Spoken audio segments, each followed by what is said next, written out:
Tonight, we're bringing this week's flight sim news with thanks to SayIntentions. We check out the CSS 737-5, Cli4D Design's Iceland waterfalls, a brand new airport from iniBuilds, it's Haugesund, and a Freeware Airport, Warsaw-Radom from Drzewiecki Design.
Hello, everybody, happy Wednesday. Welcome to the middle of the week, the halftime show, the midweek shuffle. Welcome to the news. And, well, I hope you're all keeping terribly well. Not an awful lot of news this week. It's kind of quiet. What's going on? Developers hard at work, keeping the heads down. That's usually a good sign. When developers are quiet, it's actually a good sign for us. It means they're busy and they're working, on stuff for us. Brilliant. But we still have a bit to get through. And, well, tonight, friends, we're checking out an aircraft, revisiting the CSS 737, the -500, and haven't looked at this in quite some time. And since kind of December, it's been getting a lot of love. So I said, right, we better check out this machine. We also have 3 sceneries to check out as well. Cli4D Design, of course, with the Icelandic waterfalls. Looks gorgeous. iniBuilds out with a brand new airport, Haugesund, which we're currently sat on the ground at here. And then a brand new freeware scenery of payware quality from none other than everyone who can't pronounce Drzewiecki Design. I'm getting it wrong. I was told by a Polish fella that's how you say it. Is you sure? Yeah, right. We'll go with that. So, but anyway, Asher, how he is? Come here, right? I've been busy today, and well, there's a I thought that my DIY skills would have been up to the task, considering the work I've been doing in the house over the last number of weeks, and here in Murph Manor, making it all nice, but the wind control gadget arrived finally, right? And I said, oh, this will keep me busy. So it was a bit of well, I'll show you now in a moment when I set it up, but oh Jesus then, right? It took me about an hour to put it all together, which is normal because it came with the mag switch. That's the old switch that comes with it. And you probably say that would have done. Yeah, no, it would have actually done now. But right, but there's wires, and the Chinese, a great bunch of lads, but Jesus, they've tiny fingers and hands, But anyway, we got there eventually, and it is all set up. The switch looks massive in those dainty hands. Shut up. So yes, we have the. Their names are strange. Pilot flight panel for pilot, autopilot panel for flight takeoff panel. Basically, a friggin' MCU, a glare shield, if you like, which has our autopilot, and it's Boeing. Ooh. I do have the Airbus one. It's here. Retired, well, to the shelf until I fly. until I fly Airbus, you see. So, yeah, it was some setup, lads, because everything had to come out, all my stream decks and my touchscreen monitor gadget. And now, well, let's just say wires. You know, I was famous for buttons, but like wires, it all looks grand and tidy-ish now. Plus, there was a crazy amount of self-professing genius because I had to build a little mount for them and then measure it to fit in a thing with a yoke. So I'll show you it all now in a moment, right? So it's a bit of crack though. Printing a riser stand for the Go XLR at the moment. A riser stand? Yes, Gibbo. I need stuff. I've run out of desk space. Although I'm limited. Hang on, Jesus! Be careful how I phrase this. I was about to say I'm limited on my undercarriage. I've limited room right under the table because I keep bashing my leg off it. You know. So, but yeah, it sounds like a plan. But anyway, you're all very welcome in. Welcome to the chaos where it's currently 5 degrees. It's over here now. It's 5 degrees in Tipperary, and yeah, that was pretty much my day. I've been flat out doing this all friggin' day. I was supposed to be ahead of myself today. Supposed to be on top of things, you know. But no, I haven't.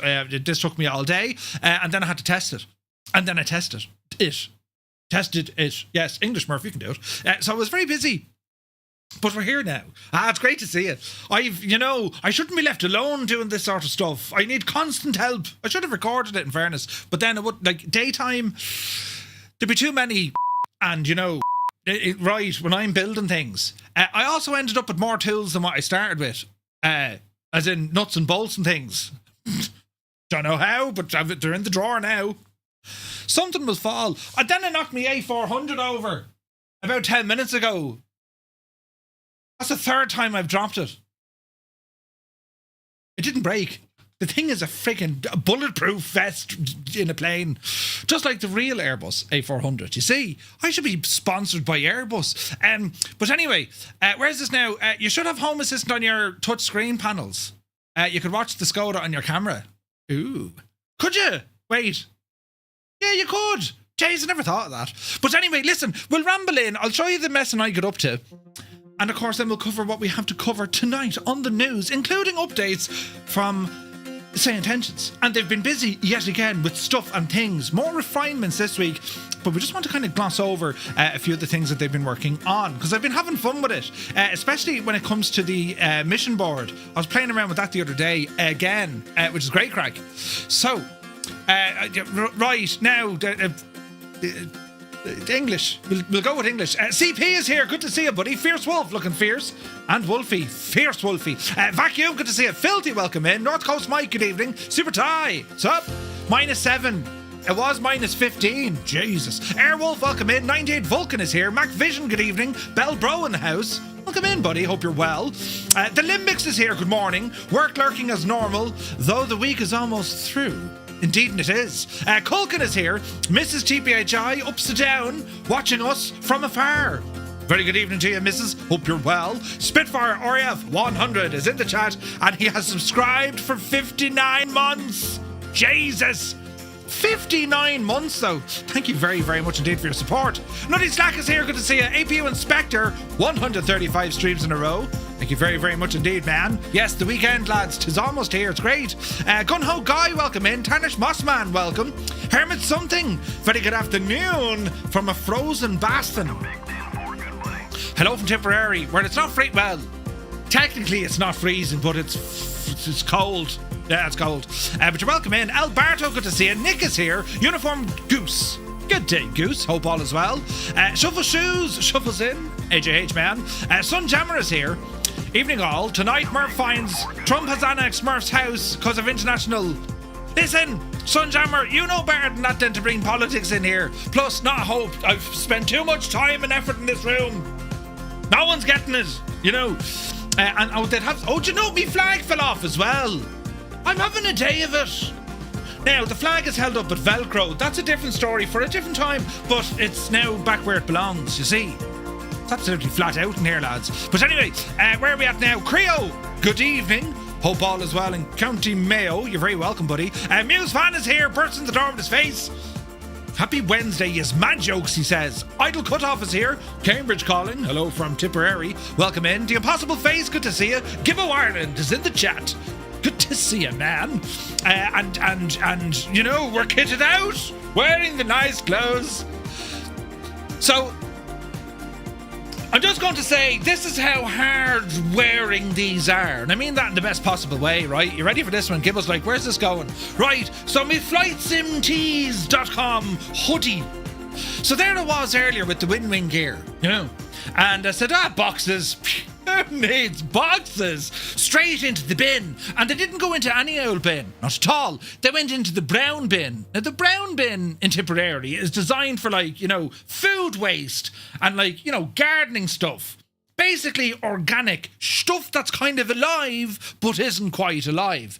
In they went, because I thought, you know, cardboard, right? Don't forget, lads, listen, all these recycle people, what Ireland does in a year, China will undo in a sneeze. Right? What was that? Right, so don't be getting too worried about it. Jesus.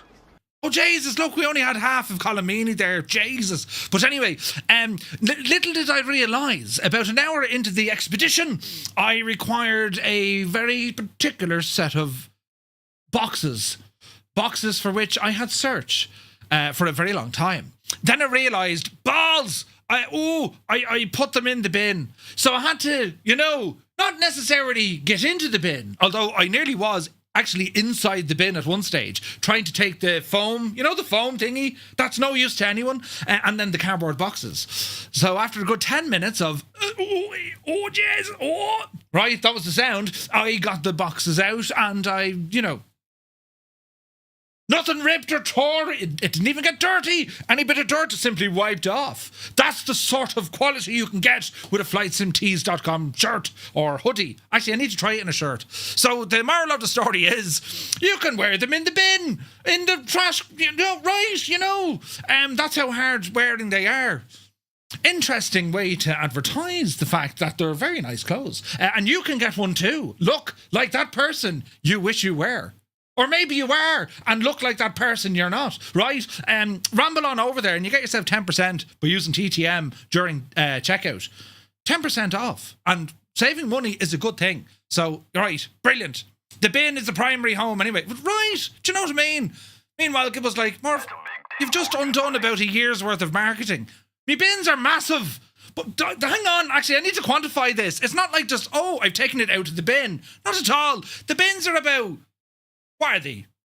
4 feet high? 3.5 feet high? Right? And they've just been emptied. So I had to be like, do you know, if anyone was watching me, I was in a very kind of fragile and, you know, I had to bend right over anyway, you know. I mean, if you looked into my garden, all you see would be Murphy's arse flying. What's going on? Right. His body stopped at his... Anyway, but they worked out well. They worked very well, as in the shirt and the hoodie, and then the box as well. I'll show you what I did with the boxes, right? How did I manage to get out? Well, I didn't necessarily go in. There was all sorts of... I say that now, and I guarantee you, there's probably like... No, there's not. No, there's not. Brilliant. Excellent. 240 litres is a standard. You know, they're not small. Do you flatten your boxes? Yes, I did. So I had to rebuild them. Listen, there was science here. I'll show you now, right? It's science. But anyway, where was I? How did we get onto that? Anyway, right, Janie, who else came in? Chuck, good to see you, Chuck. Quick, help. Murphy's talking about things we don't understand. Cracker, good evening. Happy Wednesday. Malky Mac is in the house. AZ Blue Line is here. Corn Wolf, good evening. Hope you're well, man. Eamon 1973. Happy Wednesday. Soaring AJ. AJH, man. We were doing some Formula 1, said the Swedish chef. Formula 1 last night with Soaring AJ. It was fun. Cornwolf says, a question early doors. Do you keep the boxes for any of your flight sim stuff? The box for the TPR pedals is stupid, and I'm thinking I am just going to throw it out. To be honest, I keep boxes for everything, but like, you know, you never use them. And then we're like, Well, actually, it's Murphy's Law. The second you get rid of it, in about 3 years, you'll be like, I have that box somewhere. I'll just go up and have a look, and it's not there. Then you'll blame your significant other half. Why had you threw it out? When really you threw it out, you know. It can happen. It can happen. Flat packet, man. Doesn't take up any space. Do you know?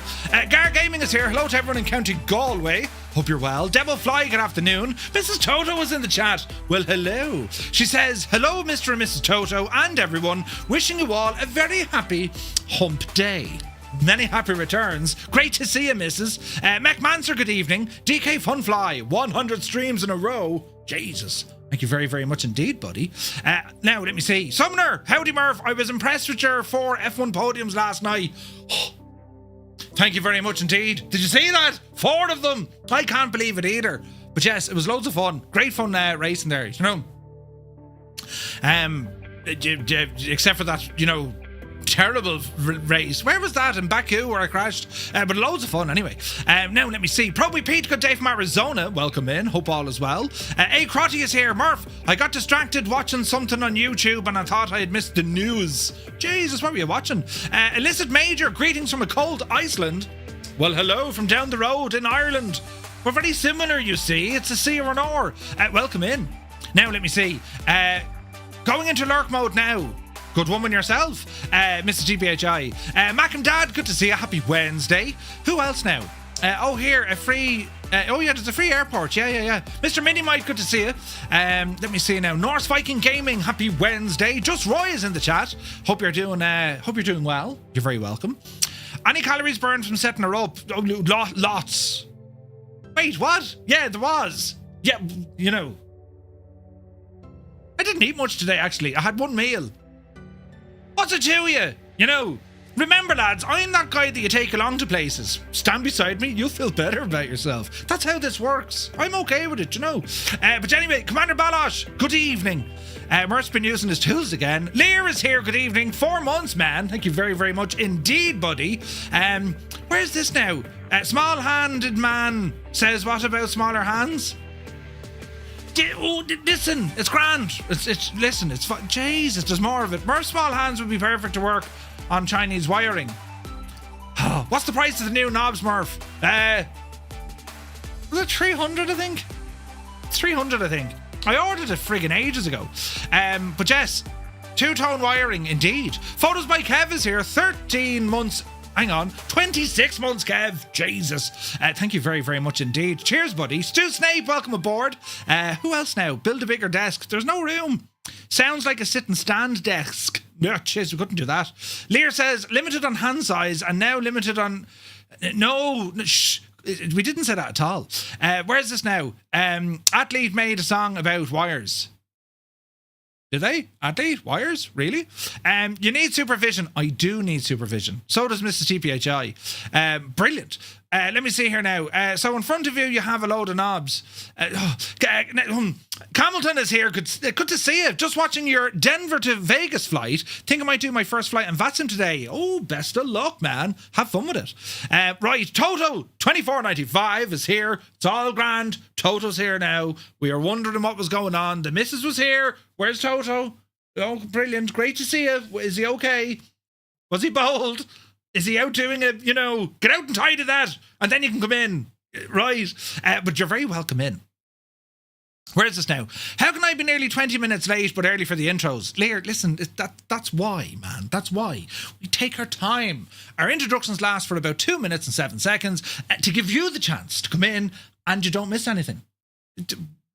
It's genius. It really is, you know. Heisenberg is here. Happy Wednesday, Heisenberg. Good to see you, buddy. Chalks is here. Tier 1, 45 months. Cheers, buddy. Thank you very much indeed. Dougal McTavish, the chairman, has rambled in with 59 months. Jesus. Good evening, Dougal. Hope all is well. He says, good evening, peoples. Hope you're well, man. Paparazzi is here. Welcome aboard. Texas expecting an Arctic blast. It should be fun. Now, when they say an Arctic blast in Texas now, you know, are you talking like, yeah, it was only, you know, I had to wear a pullover, right? Texas doesn't really do cold weather, or does it? Right? Or does it? Now, let me see. Don Waldy, welcome aboard. And Paparazzi, tier 2 for 54 months. Thank you very, very much indeed, buddy. Insane supportage, lads. These are very, very kind. Thank you. Heisenberg, it's freaking freezing here, Mr. Bigglesworth. It is cold, isn't it? Super Ty says, it's now crazy cold. Oh, wait, it's not crazy cold, but Windy TV claims in a few days some nights will plummet to -20 to -23. That's just like, let's just not go outside. Do you know? Grizzle is here. Good to see you, man. A very happy Wednesday. You should go on Dragon's Den with that pitch. I'd be brilliant on Dragon's Den, You measure your bins with feet and not meters. Well, no, litres, in fact. They measure them by litres. I've never stood there filling up the bin with litres, but I'll take the word for it, Right, now, are they big enough for your mallet head to fit in? Wait, what? How did you... Ah, Jesus. Right, do you flatten your boxes? Right, we're catching up now. So Murph was doing the dance that Spike Milligan did. That'll work. Chicken wing in the hood. Wait, what? Video or it didn't happen. Jesus, I still have my box of my CH pedals I bought in 1995. What? Really? Keeping the boxes improves resale value on eBay. It does actually, yeah. Barely used, still have the same box. How many flight sim hours? 70,000. That's not important right now. I still have the box. Right. I am told I never flattened them right, North Coast Mike says. It's one of those challenges we have, Did you flatten your cardboard boxes? We do talk about very interesting things here, don't we? Sir Camsalot, good evening. AJH, man. Pitwall stories, indeed. Drive to Survive featuring the Firefly F1 team. When is Drive to Survive out, lads? It's going to be mad this year. Flying Tritz is here, good to see you. Goblin Zeus, good evening. Murph's wiring red to red, black to black, and blue to bits. Yeah, that works. Zybok Doc is here calling from Denmark. Hello from Tipperary. You're looking well. Murph, did you install a keg for the Guinness in the studio? No, I used the Nitro Surge gadget. Yeah, does the job. It does pour a nice pint. You can't flat pack all the foam or poly inside. Right, why did they put the foam in there? It's counterproductive. But anyway, who else come into the parlour here now? Bjorn Johnson, good evening. Hope all is well. Kieran Niall, you got your AB6. Brilliant news. Hope you're having fun with it. Let me see now.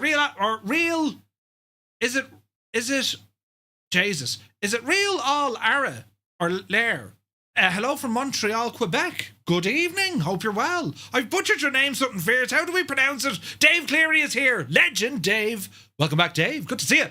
Black Sheep Jean, the news. Good day. Good day to you, Gene. Hope you're well. Kubi Montana's rambled aboard. Northland Air. A very happy Wednesday. Good to see you, buddy. Captain Marta's here. Hello from Poland. Jesh. Hello from Ireland. You're looking well. Thrustset Simulations. Good evening. AG Media is in the house. Good to see you guys. Jay is here. Hello from Nashville. Hello, Jay. Good to see you, man.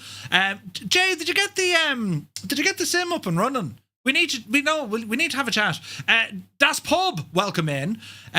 I need those Mother Roser I need those Moser rudder pedals. Do yourself a favour. Just don't hurt yourself and send them to me, says Jean. Yes. Not sure Gibbo wants to advertise them as suitable for No. What I'm saying is you can wear them outdoors. Yes. Actually, that's a great idea. We should dress up. We should do lumberjack stuff in them. Think of the marketing. I'm a lumberjack and I'm okay. That needs to be on a t-shirt. Or it just does. Right. Sci Voltage, good evening. Stavaris is here. Or Stavros, beg your pardon. I can't talk today. Evening from Yorkshire. Good evening. Mark Pierce, welcome in. My Coffee says, glad the Irish invented the breakfast cereal. Oh, fair Sandy now, Kevin Menard, good evening. And, you're very, very welcome, lads. I'm having a David, lad. I can't talk. Can't speak. Nothing new there, says you. Commander Freezer, be the Janie. He says, have anyone noticed in Microsoft Flight Sim 2024 that the approach and runway lights are barely visible during the daytime? The funny part is, they get gradually weaker the more brighter the dawn day go and vice versa. Pappies are unaffected. So this makes it so that the first thing you see is bad visibility conditions are the pappy lights, not the approach lights. Some of the lighting is a little bit strange. I will give it that. There's all sorts of mods out to fix that though. DeBlaze is here, good to see you. One Fly Air, welcome aboard. Have you seen the updated flow? Wait, have you seen? Oh wait, you've seen the video. Thank you. I didn't know where that was going. Thank you, Zydbach. Very kind. Let me see. Dan says, did you get the Windwing MCP autopilot panel for free? No, I bought it. They didn't want to send stuff out to me. I'm hard on equipment now. You know the crack with me, lads. I'm fierce hard on equipment. Only the very brave hardware manufacturer will say, Murph, do it. Do your thing. Right? Because I'm very, So I bought this. I usually buy pretty much all my stuff. But did you hear me? Moza have been very kind. They've sent out a few bits and bobs, but the idea here to show it off. This is what it does. This is how it works. Do you know what I mean? They sent me out the AB6 and we got the yoke for the event and the pedals. Very kind of them. So it's awesome. Now let me see. Did anyone out there ever have a PR9 Canberra? Oh, the Canberra. Do you remember that 98 Vulcan? That was a great bit of machine. You break stuff. I always break stuff. We shouldn't need mods to fix the lights. I know we shouldn't, but you're like, it's what happens. It's what happens. Tino is here. Where's Fly with Craig? Don't know. Haven't seen Craig in a while. I think he stepped back. Bit of real world stuff, I think. That's where his focus is at the moment. Last time I saw anything. But yeah. Right. Well, we get into the thing and I'll show you what I got up to. Come on, this is great crack. Wait till you see this. One over here, look. Jesus. Now, lads. Now, how do we do this in such a way that, I don't completely shag everything, right? I think we can do it this way. I didn't even clean me desk, look. Jesus.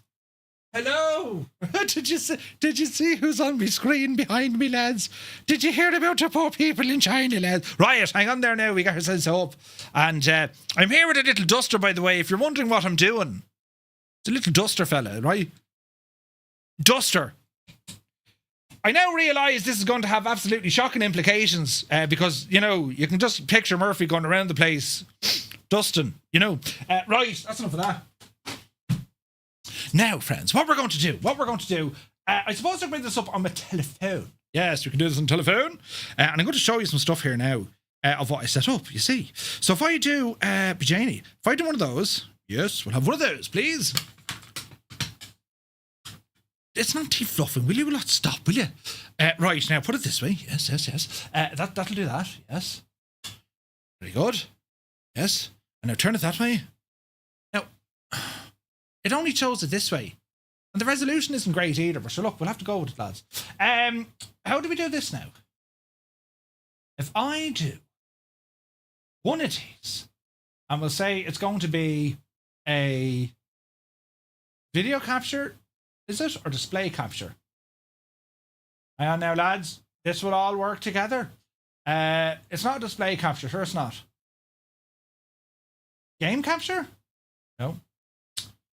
Jesus, what's it? Media source? Nope. And we'll find it. I suppose it's going to be a display capture. New. Automatic. And we're going to say, oh no, it's not. Oh, hang on. It's not a display capture, lads. Wait. We're learning this together. It's not a display capture. It is a screen, isn't it? Window capture. Yeah. Aha. Now, bear with me now on this. I'll put this up to the sky. Reach for the sky. There's my only fan, by the way, Now, we'll do one of these because I want to show you the science, pure science, that you will all see here together. Are we ready? Right. That looks kind of all right, doesn't it? Sometimes I think that thing is going to take off. Do you know what I mean? Now, can you see that now, you lot? Can you? Right. So I'll show you what I got up to here. Look, welcome to the new and improved man cave thing, right? Check it out, right? So what I've done, we have the wind control, Boeing, how was your father, set up and installed, and it works. And this is what my house setup looks like from here now, you see. And basically what it is, these are the boxes. Now, see the way they're like, it's very bright. these are the boxes that the gear came in. So I said, right, I'll get artistic with them. And I used black, what's that tape called? Scotch tape, or like, you know, fancy tape. And I taped them up. So they now live there, you see. And with that, the whole thing is now sitting where it needs to be, with me Tobii Eye mounted on the top. And beneath it then is my Corsair Xenon, because that was the measurement I needed to have, and it fits perfectly underneath it. And what we can use the Xenon for, which I use for, like, you know, I keep an eye on the time and weather, and I have a couple of apps over here. This is a touchscreen, yeah? But what I can do, I can use this now for dragging the screens, for example, off the 737, your PFD and your MFD, and they'll populate on that screen for me when I'm flying, which is terribly nice. But yeah, the wing control gear, like, it is nice gear, isn't it? And it is big. It's huge, and everything works. Now I can't show you yet, but see that. So this is the mag switch. So what happens is, right, you flick it up, it should lock, and then you press a button to disengage it. I should have thought of this earlier. Hang on there now. We'll turn on the LSIMAP Pro. You get in there, and we'll disengage the auto throttle, because it goes bing. Well, it doesn't really go bing. It goes bang or bosh. I'll show you the crack here now, right? Let's have a look. So turn on all my lights here. Look at this now, right? Oh, and where's the other one? Oh, all my lights are on. Now look at this mag lock thing. Where's the button for that? AT disconnect. Is ready? We'll zoom in on it. Ooh, it did it itself. It did it itself by magic. Look, we'll turn it on again. Get up there now and stay there. Get your finger out of the way, Murph. And if I press the disconnect, oh, Jesus. Isn't that brilliant, isn't it? So that's what it does, right? And then there's all our fancy lights. Fancy lights. Isn't it very pretty? It's a huge bit of kit. Do you know? It is quite big. So that's all sitting there now. So my view now, lads, is kind of this kind of ordeal. Do you know? So I had to move some Stream Decks and stuff around. So I've stuff over here now. So I've a Stream Deck there. There's my PC. I have a Stream Deck here, and I'd have to remind myself that's what that is, right? And then I have another one over here. Look, well, I've two of them here. Gibbo made me this stand. Look, and then over across this way. Then, well, that's kind of it for over there. Look. So it's not 100% finished. I still have a little bit of work to do, but we're getting there. You know, slowly but surely. And the way this is all mounted, like, it's relatively secure. It shouldn't really move, but it could always be a little bit better. Do you know what I mean? So, turn that off now. Good luck to you. Thanks for playing, and game over, and ball burst. So that's what I was. That's what I got up to today, lads. You see, I'd be very busy. You know, very busy. But now Grath is here. Good to see you. What do the eye trackers let you do in the game? So I don't really use them for eye tracking. I use them for head tracking. So you ever hear of, like, what's that called? Track IR. Well, Tobii does the very same. It'll track your head movements or your eyes if you wanted to. You know, you're slowly building yourself into the kitchen. I'm telling you. Now, here's the thing. I thought the wind control stuff, I thought you could daisy chain the USBs. You can't. So maybe you can you do it on the Airbus one? You can do it on the Airbus one, but you can't do it on the Boeing one. Right? So you need to just be aware of that. You will need 3 USBs for it. And you know what I did? Because I'm a complete muppet. Of course, I put everything into place, stuck it, realising that I didn't put the wires in. Then I had to get my phone out with the camera facing back towards me, pointing upwards to see. So left meant right, right meant left. I put my, like, I don't know why I do these things, but right. Anyway, what am I doing here? Turn off the lights. Turn them off. Yeah. Close that. Good luck at the cup. And, well, thanks. Good luck. Right. Anyway. So yeah, that was the story, right? So this machine, we're looking at this in a little while.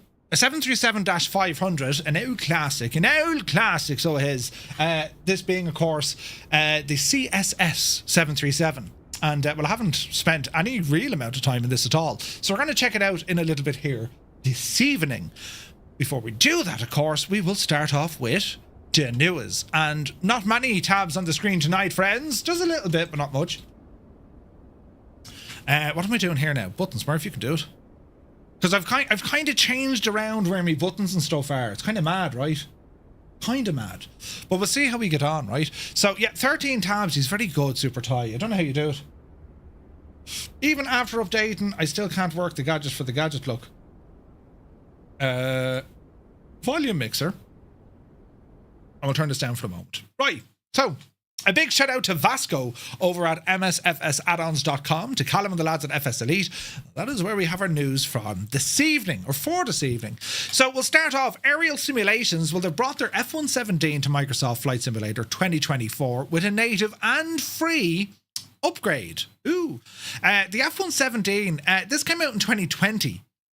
And it's a free upgrade if you owned the 2020 version, and they just gave it a bit of an update to make it work with 2024. So officially migrated over to 2024, Aerial Simulations have released a native version of their Strike aircraft, ensuring the world's first operational stealth platform meets the new simulator's technical standards. It is important to manage expectations, however. Aerial Simulations have been transparent that this is largely the same aircraft as we know from 2020, as in when it came out in 2022. The flight model and the core systems remain unchanged. However, the transition to native 2024 files allowed for specific visual improvements and materials when it came to lighting and so on.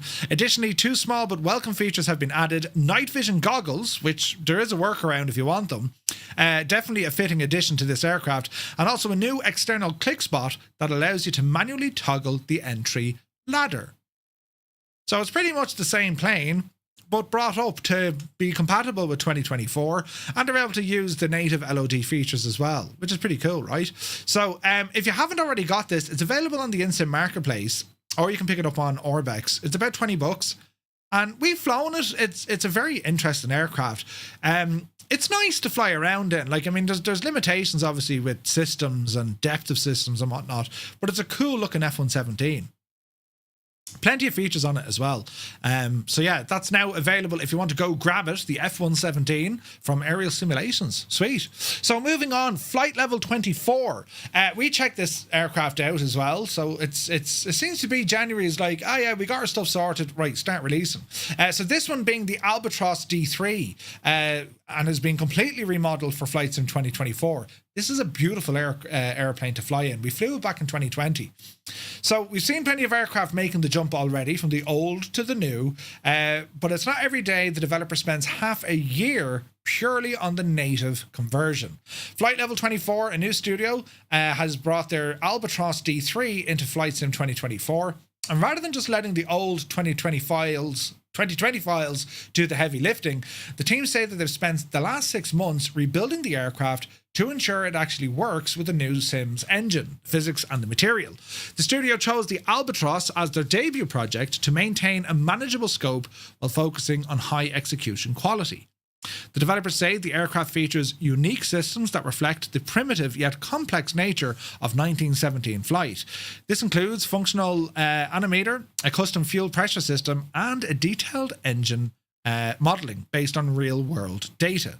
Now, there is a lot of depth to this machine. This is a beautiful aircraft to fly. We've flown it, and we had it on the news here. It's a good while ago. And I was even saying they've really nailed some of the more finer features of the aircraft, from the modeling to graphics, but also the little systems. Very, very nice machine. Robert Harrison, good to see you, buddy. May not be everyone's cup of tea. However, this sort of an aircraft flying it, you really do get a sense of that, like, what? They actually flew these things? And in VR, especially as a biplane and you see all those cables, it is very, very nice indeed. So this version includes the native 2024 materials and PBR. The flight model has been updated to work with the new Sim's improved atmospheric airflow, which the developer claims results in a more authentic handling experience during slow speed maneuvers and stalls. A notable addition is the vintage style EFB, and Flight Level 24 has encased the tablet in a leather cover to maintain the 1917 cockpit aesthetic, a detail that has been well received for the ability to provide modern nav tools without breaking immersion. Availability and pricing: the aircraft currently available on Sim Market And Contrail, for those who already owned it, the developer is offering a 50% discount for the native 2024 upgrade.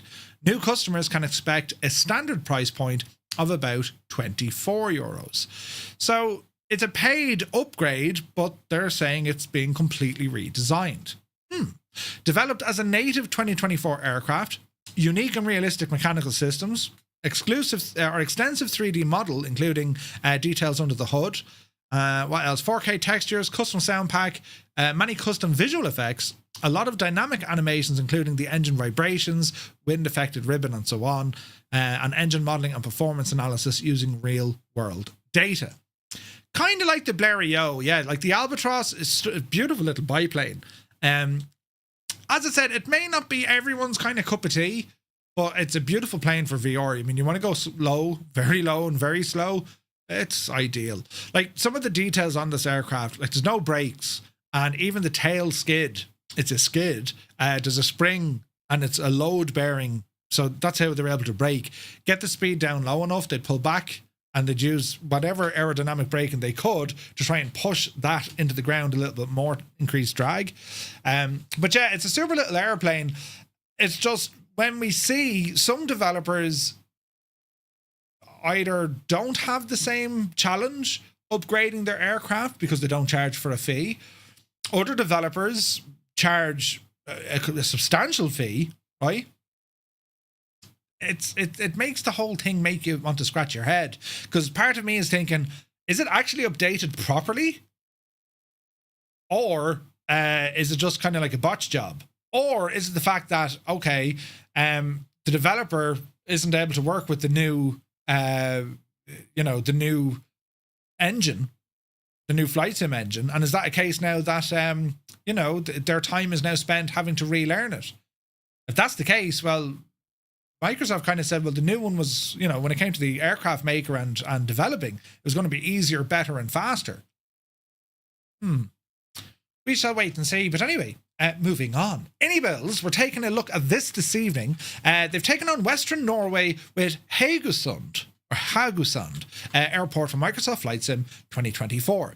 The Scandinavian region has always held a special place in the flight sim community. The combination of rugged terrain, fjords, and notoriously unpredictable weather, making a playground for pilots who enjoy a challenge. iniBuilds tapped into the demand with their latest release, bringing Haugesund Airport, Echo November Hotel Delta to the platform. Situated on the island of Karmøy, Haugesund is more than a standard regional stop. It actually serves as a critical link for offshore energy sector and domestic travellers in and out of Western Norway. For simmers, this means the approach offers more than just runway alignment. You're dealing with coastal winds and the specific atmosphere mood that defines flight in this part of the world. It provides a distinct contrast to the massive international hubs iniBuilds have often associated, the likes of Heathrow or JFK, and it offers a home for the 737, A320, or even the regional turboprops. The developer states the scenery focuses heavily on capturing the local character through custom ground textures and specific Norwegian airside assets.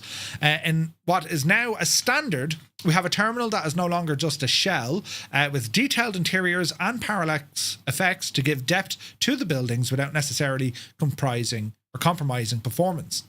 Beyond the visuals, the operational aspect has been addressed well with the inclusion of ready-made GSX profiles, and the release enters the market at $9.99.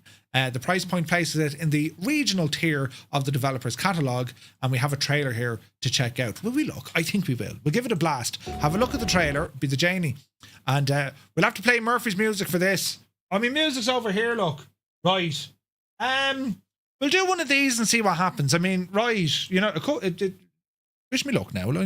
It could be grand. Right. Play her there, maestro. And I need to find a button. Right. That'll do. Are we ready?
Isn't it very pretty?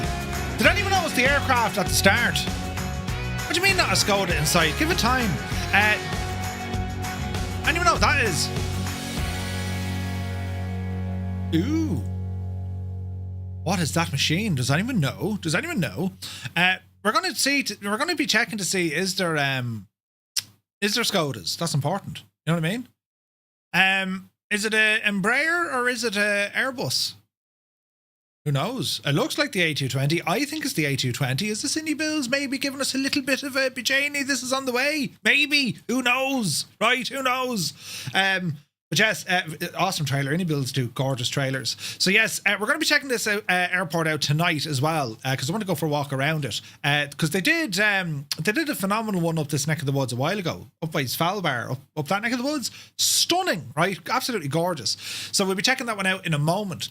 Another airport we're checking out tonight from Drzewiecki Design. I hope I've said that right. Anyway, they've dropped a commercial grade Warsaw-Radom Airport for free.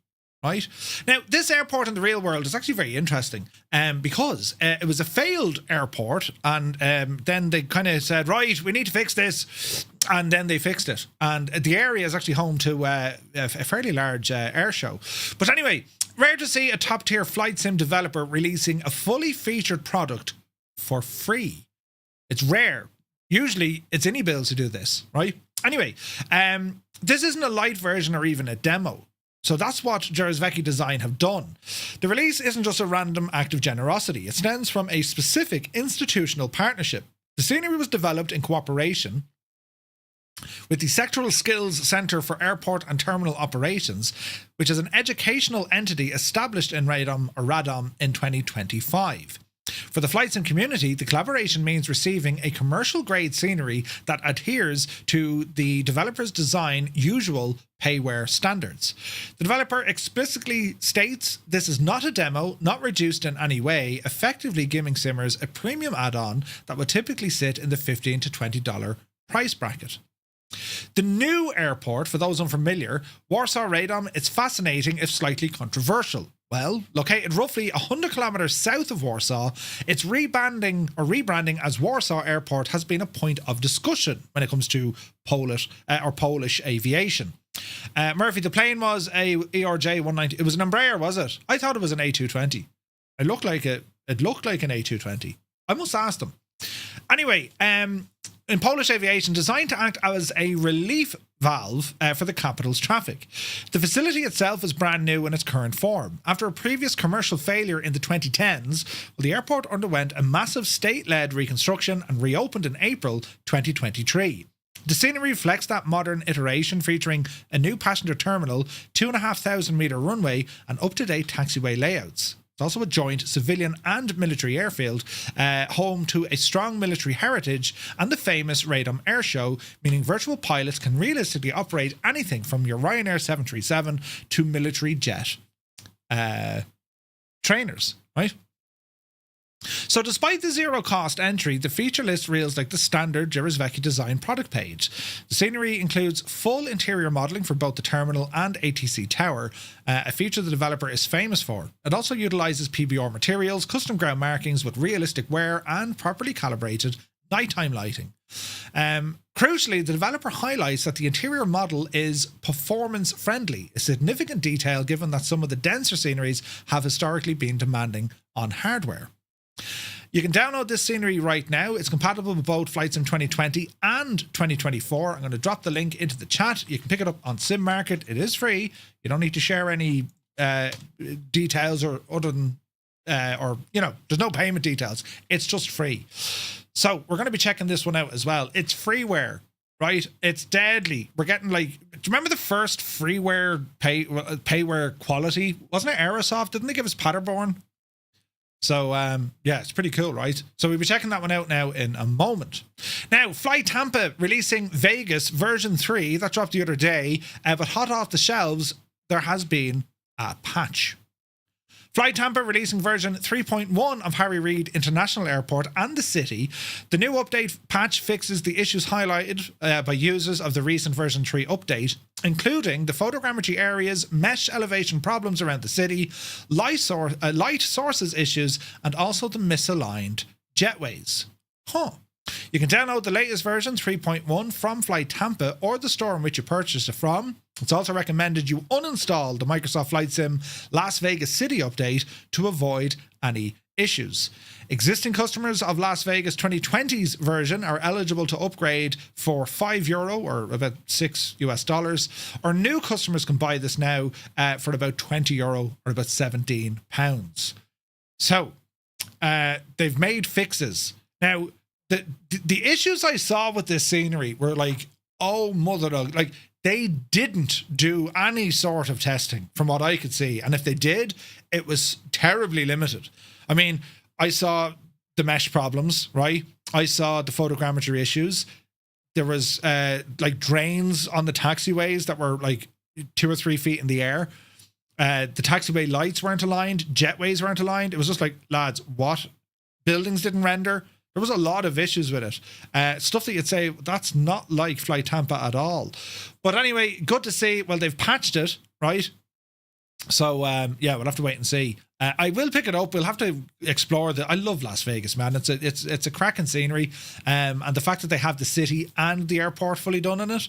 So Nick says there's still issues with it. What issues are you getting, Nick? Mike says you can get that scenery from Contrail. Ooh, nice.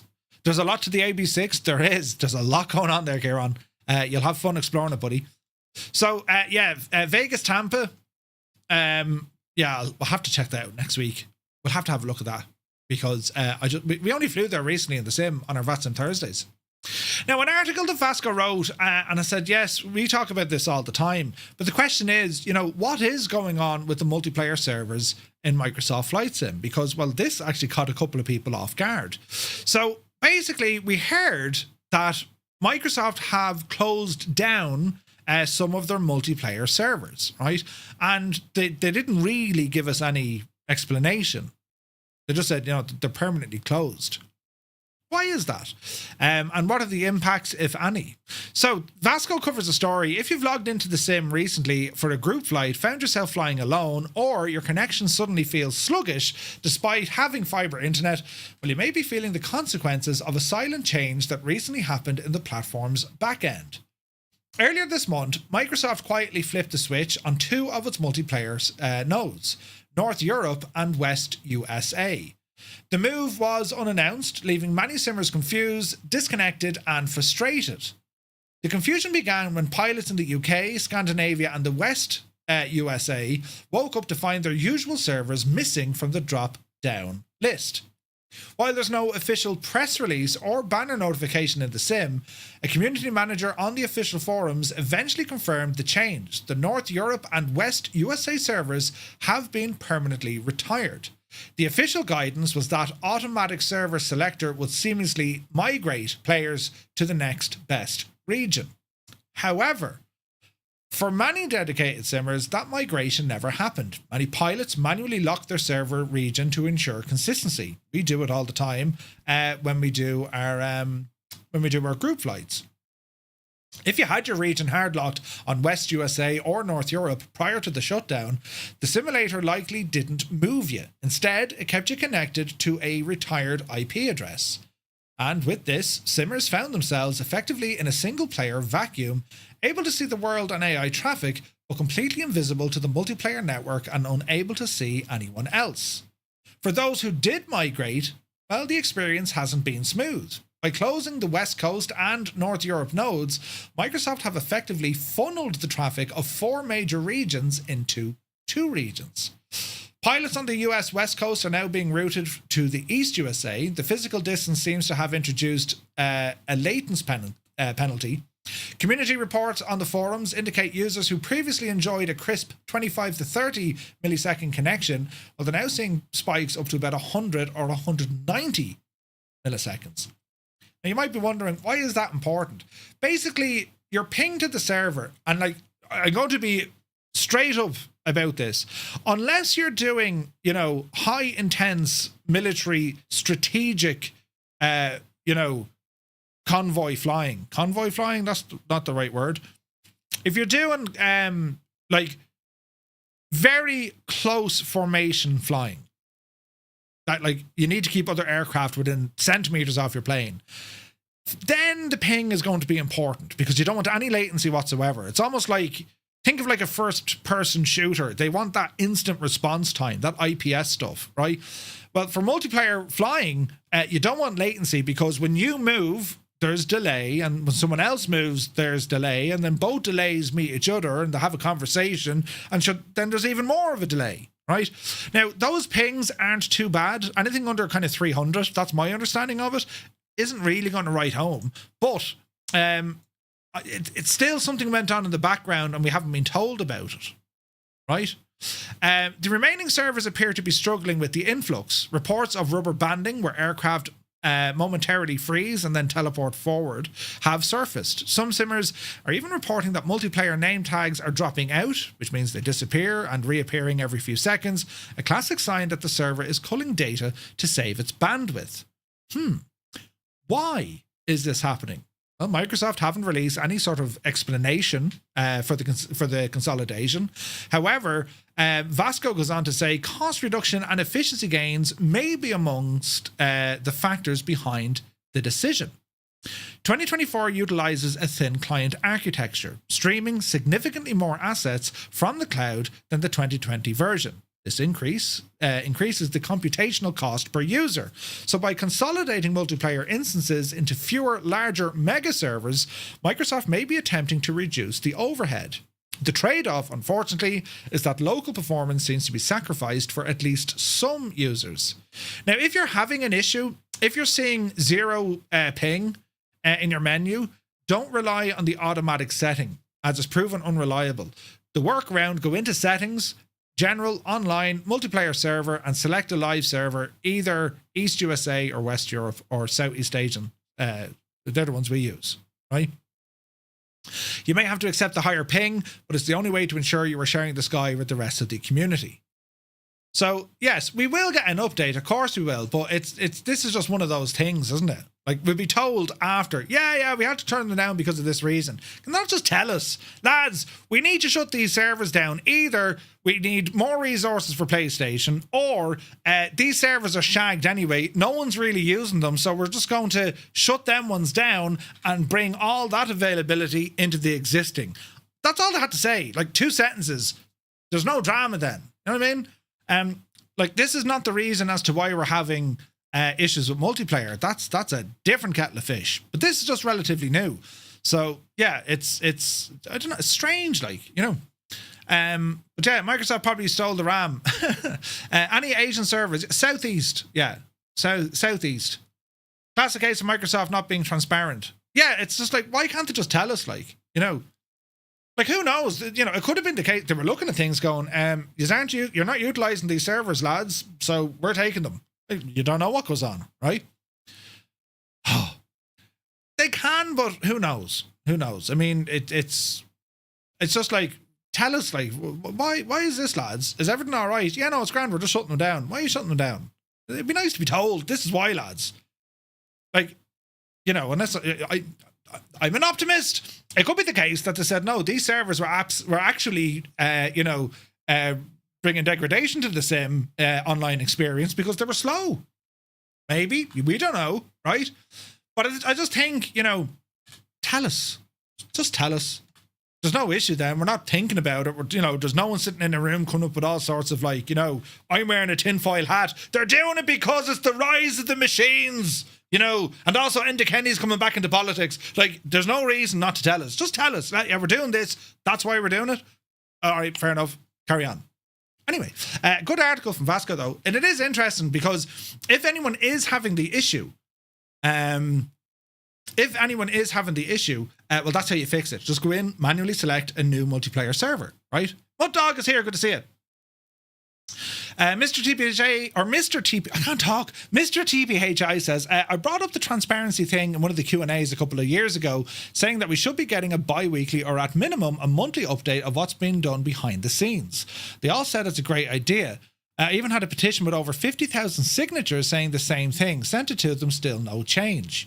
Well, you see, we do get some updates, but we don't see any of the server-side updates. We can see the sim updates, right? Patchworks, patch notes, open betas. But if there's any significant changes or little changes on the server side, and more importantly, that's where 2024 is supposed to kind of shine a little bit better, is because they can do more updates more frequently on the server without us having to worry about it because it's all streamed to us. Do you know what I mean? Or maybe it's a case that, look, they do hundreds of these updates a day and we just don't know about it. You know what I mean? It's hard to call. Maybe they're getting ready to switch those servers over to Forza. You just wouldn't know. It could be an accountant's thing, yeah. Southeast Asia is busy in my neck of the woods here in New Zealand. Likely bigger Microsoft concern, and Asobo likely have no idea why they would have been given the same amount of info as we have. Yeah. It's an interesting discussion. Like, to be like, okay, we don't actually know. So I mean, we can all come up with mad theories. You know, I think the important point to take away from this is it would be nice to get that level of transparency or just information. You know what I mean? You know, I think that would be a good thing.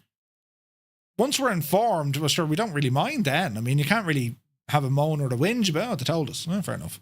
Do you know what I mean? Like, it's not a democracy so far as, okay, we need to shut these down for this reason. Well, we're going to ask people, can we shut it down? Like, it doesn't work like that. They have to do what they have to do. Just tell us. Just tell us. Do you know? Anyway, moving on. Rosfire. Did you see this crack? Pre-ordering for the Boeing B107 overhead panel. Now, when I saw this, I nearly fell off my chair. And I'm almost certain Gibbo sent this to me a while ago as well. Because it's like, this looks absolutely deadly. I want one in my life, please. Do you know? It is an overhead panel, and we're starting to see these now come to life, right? And my advice right now, and you might be thinking I'm absolutely mad. My advice right now, hold. Unless you absolutely want an overhead panel and you can't wait, my advice would be hold. And the reason why I'm saying hold on, if you look at wing control, they've pretty much made everything except an overhead.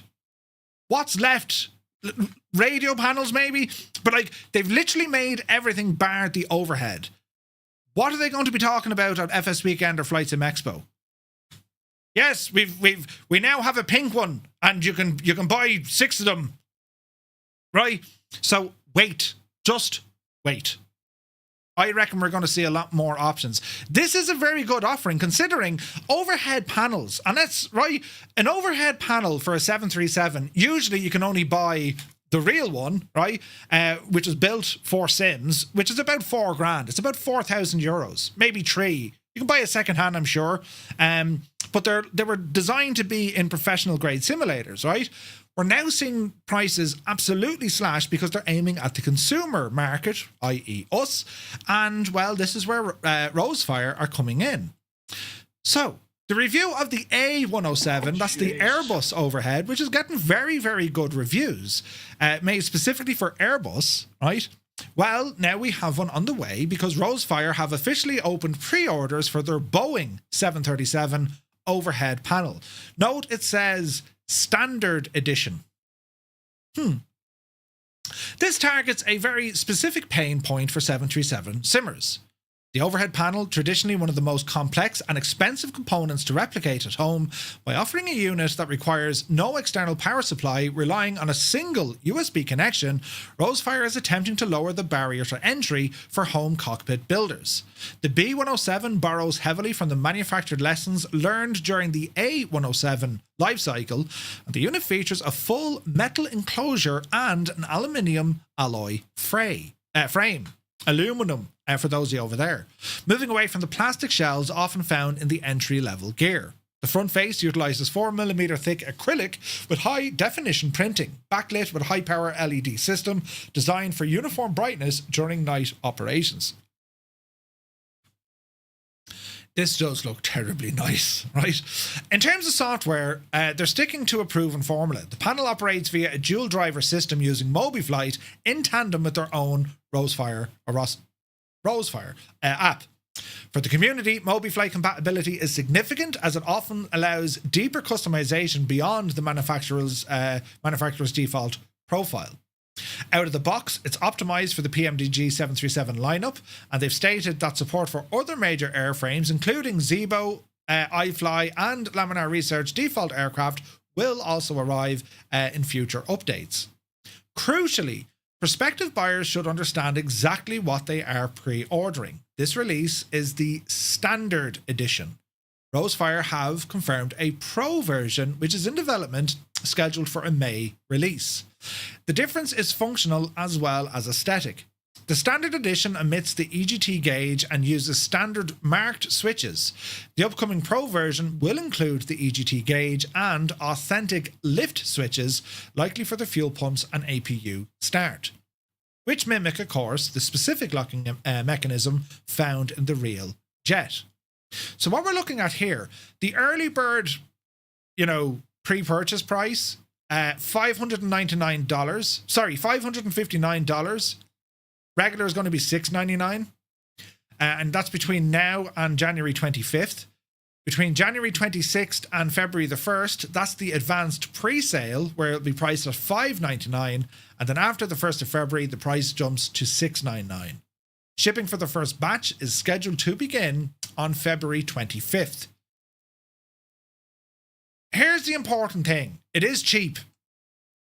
It's tremendous value. But here's the thing, right? So we see these buttons. These are either going to be on, off, or, they could be on a spring return. When they come out with the Pro version, and you'll notice there's no EGT gauge here at all, right? So the Pro version will have that. It just will have that. Like, if you go over to their website, you'll see the differences. Now, if that's not very important to you, well, then you're laughing. I mean, the Pro version, did they even show us it? Where's the Pro version? Here's the Pro version, just to have a look. So see your fuel pump switches over here on the left, and your EGT gauge, and your electric pumps with hydraulics, right? They haven't named a price on that. That'd be the one you want, because if you look at, what did we get? What are we missing? We don't have the electrical hydraulic pumps, right? They're missing, and you don't have the EGT. Oh no, you do have them. I beg your pardon. They're down here. So yeah, they are there. You do have your hydraulic pumps. Like, is this enough to get you going? IRS alignment up the top, yaw damper, nav tools, grand, crossfeed and fuel system, yeah. Battery, emergency lights, ground power, gens, wipers, all your external lights, flight altitude, landing altitude, and your packs. Yeah, there's enough on this. The only thing it's missing, as I say, is that EGT valve or gauge. And, these switches are in a different position. Is that going to be a big thing for folks? I don't know. Pricing, though, considering the closest thing you can get to these are, several $1,000s. This is great news for folks who want to, fully complete their overhead setup. I think an overhead setup, I mean, they use VESA mounting, so like any of your TV mounts will work. You mount it off the wall and then hang it towards you. You can buy these VESA mounts that just tilt forward. So I mean, you could position it fairly handily in your room. Good point, Nick. Yeah, the Max doesn't have it. Roy, yeah. The market of cheap panels has just started and will develop quickly into better versions. Better to wait. Yeah, like I think what Rosefire are doing here is great, but just wait till the summertime. I think you're going to have FS Weekend and Flight Sim Expo. You're going to see hardware like that we haven't seen before. They're not going to keep doing the same stuff over and over again. And we know that Wing Control have that mad Boeing yoke, right? And probably the tiller. I'm trying to think what else they're missing. They said they're bringing out a tiller. They're probably going to bring the radio panels, right? And this is just me guessing. I don't have any inside knowledge here, Be interesting. Looking at getting a GTN for the Black Square Bonanza. Is there much difference between the light and full versions? Light and full versions. Is that for the PMS 51, the Impossible Face? I just get the full version, man. Then you know you have all the features, you know? But Merv, what about... Right, yeah, Big Al, 100%. The Impossible Face, I would recommend just get the full version.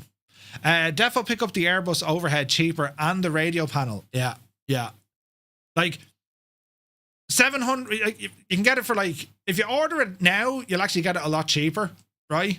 I mean, if I had that to kind of complete the look here of me cockpit, which I actually could do, then I'd grab it.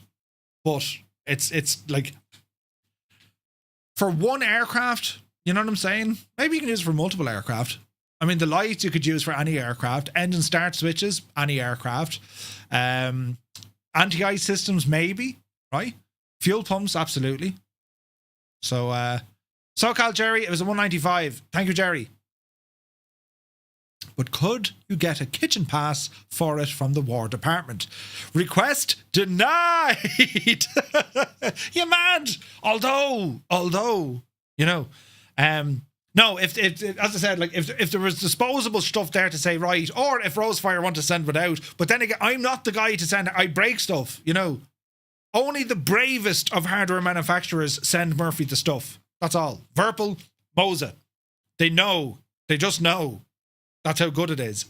Their gear, bulletproof. And, you know, if I wash the dishes, he might. Right? Brilliant. I think it'll work with the Simwork Studios PC-12. It'll actually work with any aircraft, the Impossible Face. You can pop it out as a panel, you see.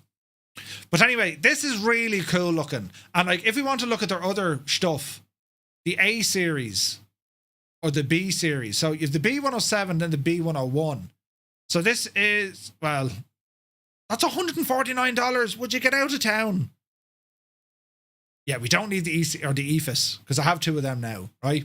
But let's look at the A series stuff. So the A, is it the 109? No. Is it the A107? Yes. The overhead panel. Look at the price on this. $380 US. I mean, that's not bad at all. That's like better, right? There's a bit of a video here. Let's have a look at this again. Like this stuff is just, this is class looking stuff, lads. I love seeing this. I love seeing where tech goes. Look at the lighting. Imagine that over your head. I mean, yeah, you could put a tablet there, but like that's just better, isn't it? Oh, jeez, look. That is deadly.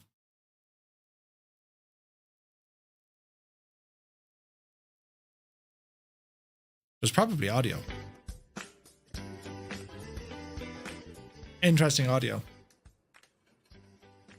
Yeah, that's a real concern, Scott. It would shine above my head and make me hair glow. Yes, yeah. A good point. That is pretty cool, lads.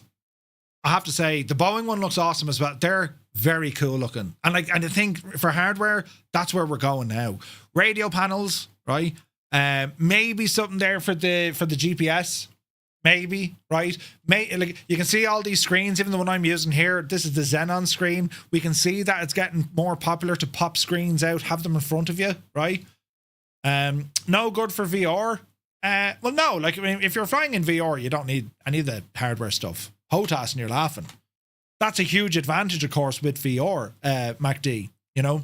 Huge advantage. If you want to go down the VR road and not worry about any of the hardware, well, then you can have literally any flight deck or any cockpit that you want without having to buy anything else. Your VR covers it. You know what I mean? VR with pass-through could be very good. Yeah. Alpha's here. Good to see you, buddy. Welcome aboard. Mixed reality will be cool. Yeah. Mixed reality, now you're getting there. Yeah. But yeah, great stuff there. Now, verbal controls. This looks deadly. And I want to see others follow this line of ingenuity. And I think we're going to see this. Verbal Controls have opened up their pre-orders for the Vector Yoke ecosystem. Ooh. Verbal Controls, a brand synonymous with military and space simulation, now formally entered the civilian aviation space with the general pre-order launch of the VPC Vector Yoke lineup. This release represents a significant pivot for the company. Rather than a simple product drop, Virpil has retooled its initial design based on backer feedback, claiming the results or the resulting devices are effectively Generation 2 hardware before they even hit the mass market. They did a crowdfunding thing for this. This launch shows a level of modularity rarely seen in civilian flight sim controls. While most yokes are fixed units, forcing a pilot to fly Cessna with a Boeing yoke or vice versa, well, Virpil have applied the same base and grip philosophy that made its flight stick so popular. By separating the mechanical base from the yoke handle, the company offers a system that can, theoretically, adapt to everything from a Piper Cub to a Space Freighter without requiring multiple bulky base clamped to the desk. Virpil originally tested these with Kickstarter, which allowed them to gauge interest and gather technical feedback. This feedback cycle sent them back to the drawing board, and the company now says that they have implemented extensive changes to the internal mechanisms. Check out the little preview video here. Like, buttons, interchangeable modular panels. Right? They're not the first ones to come up with this idea, but they are putting it on a yoke. So the idea here is you can get your yoke, and on the yoke base, you can mix some panels. You can have a landing gear, have lights, and other bits and bobs. But that's not all. It's actually the yoke. It's an interchangeable yoke. It's just like your Moza gear, wheel off, different wheel on. Virpil have adopted this when it comes to their yoke as well. Meaning, you can have a Boeing style, you can have a Cessna style, and if you look closely, you can even have an Embraer or indeed Concorde styled yoke. This is very cool. This is very cool. Do you know? Cloud Strider, good to see you. 777, good to see you. So what we're looking at here, the core is a mechanical modular base. The heart of the new ecosystem is the base. Virpil states it uses fully adjustable mechanical internal structure derived from the renowned Mongoose flight sticks. We have 160mm pitch travel. I think the Cessna, real world Cessna is like 163 or something. Dual rail mechanism designed to eliminate the binding friction often found in single shaft designs during combined pitch and roll. Turnable or tunable resistance. They can swap internal springs to adjust the tension. And it also has mechanical limiters that can physically toggle the roll axes between 180 or 90. 3 handles for 3 missions. Now, it's important to note here, this is not force feedback, right? It's not a force feedback yoke. Virpil have applied its grip and base philosophy to the yoke, launching with 3 distinct handles. So the B-Jet airliner, modeled of course after a 737 or 777. Captain or First Officer, it features swappable button modules allowing users to physically reconfigure the trim and hat switches for left or right seating positions. So the buttons on the top, you can actually move left or right. So it doesn't matter if you're right or left-handed now. Then they have the P-Jet handle. That's for your business aviation. It's a 404mm handle, mimics the yoke found in typical or Embraer aircraft. That's cool looking. Wider and distinct from the airliner grip, offering a different leverage point, includes a magnetic clip on the faceplate for securing physical checklists or charts. Ooh. Then they have the Constellation Vega. That's this mad looking one. It's kind of like space or kind of like a hybrid kind of design. Programmable RGB lighting, dual analog triggers, perfect for 6-degree lateral thrust and integrated analog mini stick. What would you pick? Would you go with the... Ah, hello. Jesus, what time do you call this? Badminton. Very good. Did you win? Yeah. Excellent. Badminton. I don't know. It's got to be the Embraer, right? It has to be the Embraer. Now, the other stuff. This is where it gets interesting. The MCPs, the control panels, these are bolt-on cockpit systems. So your vector gear, which is your gear handle, your engine, a 5-way spring-loaded starter dial, mimicking your magneto start switches, and a latch toggle switch for fuel mixture control. And then you have vector lighting. Provides a bank of heavy-duty toggle switches for external lights, your nav, strobes, beacon, and so on, keeping them immediately accessible near the yoke. Right?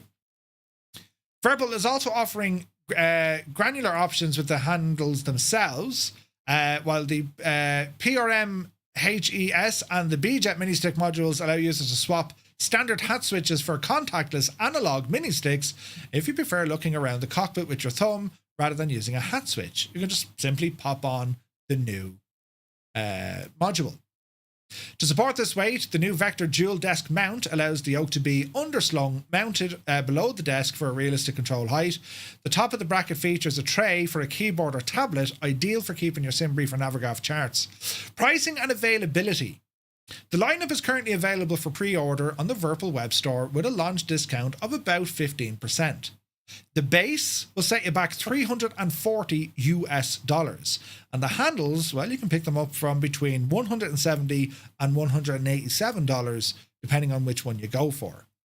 So for about, $500 and odd dollars, you're getting yourself a yoke, which is pretty cool. It's above the grade of Thrustmaster with their Boeing Pendular yoke.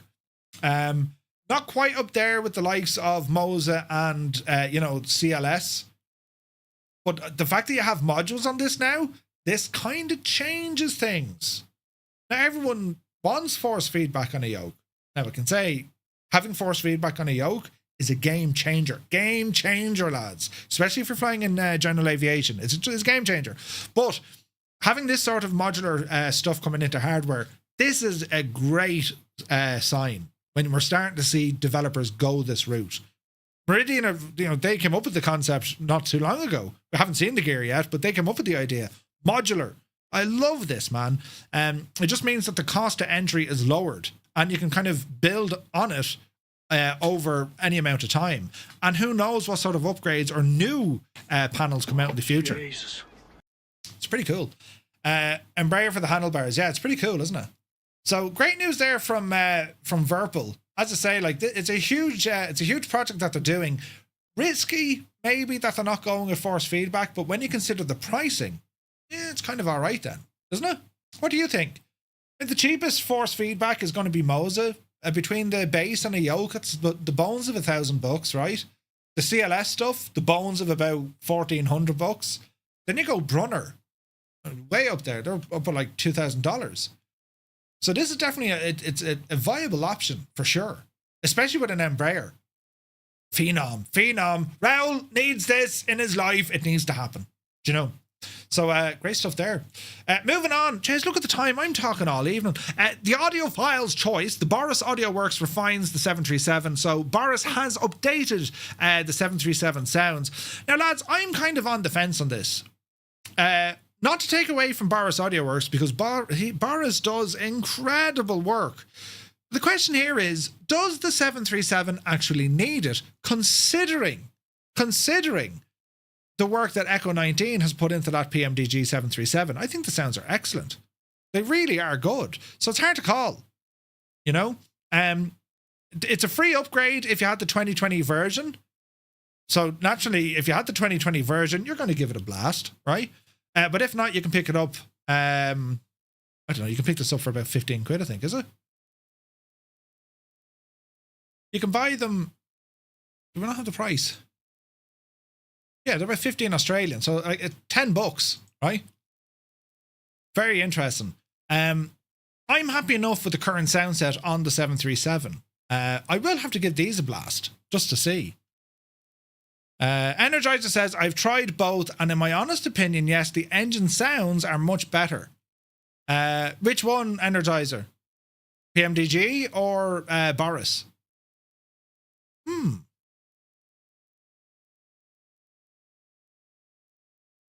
I don't know. I'll need to test them. I was very happy with the sounds that we got from Echo 19, I gotta say. Right, we'll move along briefly. I like Boris, where an aircraft stock sounds are bad, but the new 737 doesn't need us as Big Sierra. Yeah, I was thinking that. X-Plane 12.4 Beta 3 has been released, mainly fixing a lot of breakages. Wide range of fixes and refinements across aircraft avionics, graphics, and the core sim systems. On the aircraft side, issues affecting landing gear indicator lights on fixed tailwheel aircraft have been resolved. A couple of more updates to their A330 as well. The update also addresses visual and environmental issues with corrected sky rendering, improved ND visuals, and updated global airports to resolve some of the mesh problems, including that of Lukla.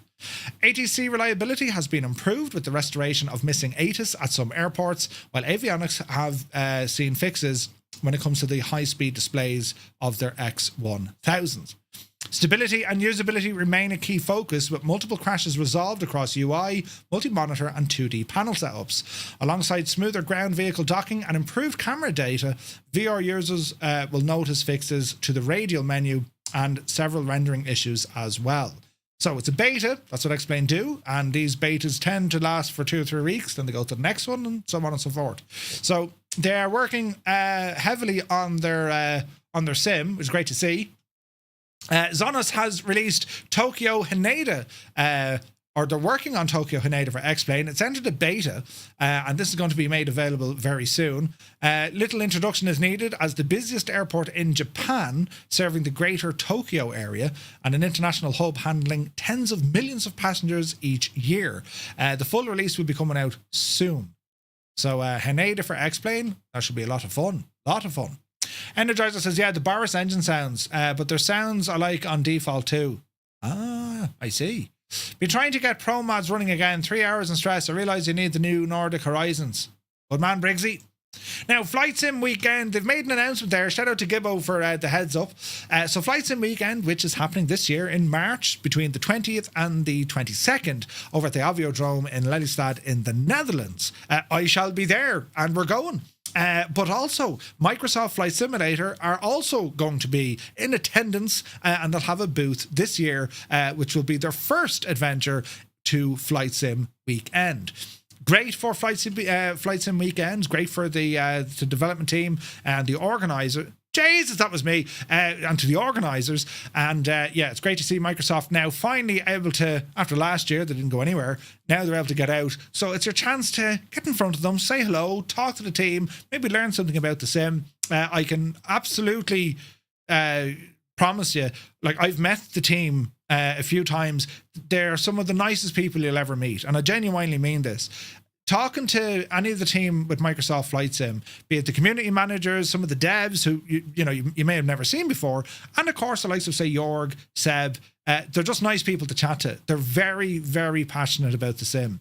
So be nice. But of course, have your chats. But they're lovely people. So FS Weekend is coming up soon, and yeah, we'll do our usual. We'll try and run around like an idiot, trying to cover what's on the floor, and basically just catching up and saying hello to folks.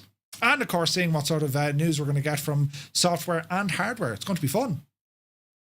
Now, lastly, lads, Pocket Sky, public profiles and more. The weekly Say Intentions Notum. We covered a nice bit of Say Intentions last week, and just to kind of go back on that, a quick couple of looks at some of the changes and refinements over the last number of days. So, Pocket Sky, just to remind folks what this is, it is an app on your phone, right?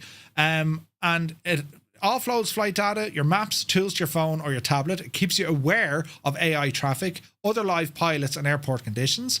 You can even interact with ATC and your crew by using your phone, and supports flight planning, monitoring and mid-flight decisions. So if you're doing a long-haul flight on, say, Intentions, and all right, we're at cruise for the next 6 hours, in you go and watch a movie, your phone is there.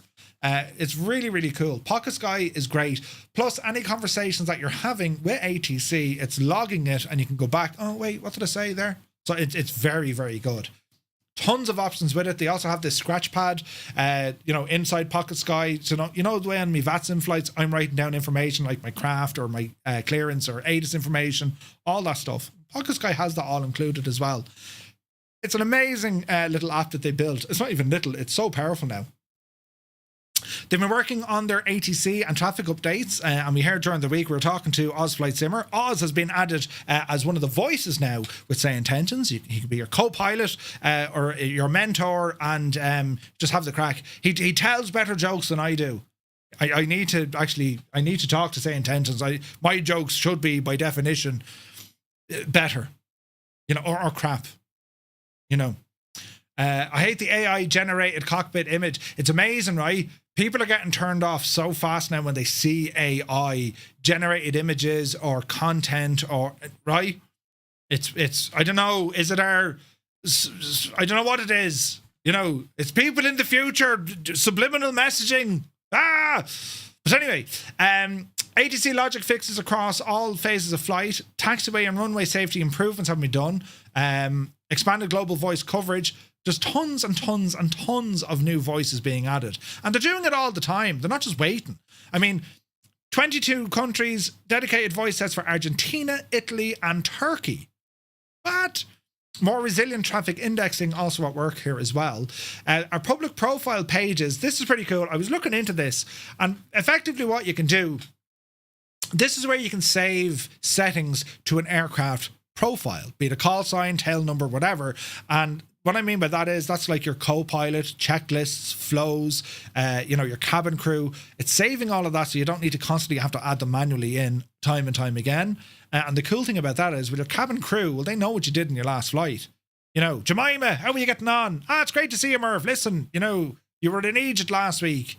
That kind of stuff. It's class. Absolutely class. And then another one, Taxi Tuner. So there's a feature that SayIntentions launched. We covered it before, called Taxi Tuner. And basically what it is, it gives us the tools in which we can go to an airport and edit the taxi flows of aircraft. Because if you load in and you have traffic injection turned on with SayIntentions, and you might say, that's wrong, he's going the wrong way.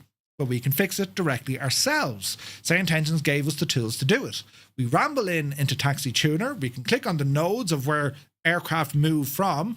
You can block, divert, move, times a day up. Like, you can do a lot of stuff here. Taxi Tuner is awesome. And it just means at any airport in the world, you can go in and just edit how the ground layout works. And when you save it, upload it, they have a quick check. Everything's all good. Everyone benefits from this. Over 2,000 airports have now been tuned and moderated across the network. It's a modern version of AVCAD. Very good. Yeah, very good. Shane was talking to himself the other night when he had himself in ATC and Tower. Imagine having 3 Murphs in a stream. Oh, Jesus. This week alone, 43 airports received Taxi Tuner updates, part of the ongoing ground operations work. Changes aren't blanket adjustments, they're just target refinements driven by real-world usage. So they're tracking what's going on in the real world. Some of the more popular airports updated include London's Heathrow, Stansted, Manchester, Edinburgh, East Midlands, and Dusseldorf. It's pretty cool. You need to check out Taxi Tuner. It's pretty cool. When you're using traffic injection especially, and if you see anything weird, well, go in and fix it. I love that, right? We'll have more news next week. And as you can kind of see with SayIntentions, we covered a fair bit with Skynet, which is their version of online multiplayer, which operates outside of Microsoft servers, which the way things are going, probably going to be a good thing. And they have this new feature, Groupie, which they're still working on. But I'm looking forward to some more updates for Skynet, for sure. Right, now we're back into the sim. That only took 10 minutes. Here we are, lads, with the CSS 737. Now, what we're covering here is, right, there was a massive update in December, on the 31st of December. The new launcher, native 2024 support, engine ratings, and tons of system improvements was the release, right? So, there's an all-new launcher, which is not, it's a little app that lives in the gadget, right? And depending on how you purchase this aircraft, I haven't fully bought this yet, because it's 100 and odd quid. I just buy it for a month at a time, $5, and I'm good to go, right? So it has its own little app in here. You can't see it behind my head. There's my head, and there's a little app. The CSS launcher. I won't launch it now because it does show kind of details and stuff. But basically, you get the app, you activate it, you buy whatever purchase option you want, which you can either buy all the 737 planned aircraft for like $100, buy one of them outright, which is the 737-5 for like 50 or $60, or you can just rent them, hire them, right? That's what I do. Anyway, our native 2024 compatibility. A lot of that work is now done. It's now officially fully compatible with 2024, which is great to see. A lot of new features have been added. It now has livery-specific engine ratings and winglet configurations, together with proper winglet flight model. That means there are now 3 variants of the 737-5, an 18.5, a 20K, and a 20K with winglets. All of them have their own performance. They've also added a new stab trim and ground roll sound, adjusting the existing sounds. EFB has been improved. VOR, LOC, go around modes and VNAV target speeds have all been added among several other system additions. They've put out a massive update. System fixes and improvements was huge on this. Huge. So that was the update that we got from them back in December. We got a new update then on the 11th of January, which further took a dive into its VNAV, adding more keybinds and VAR or LVAR compatibility.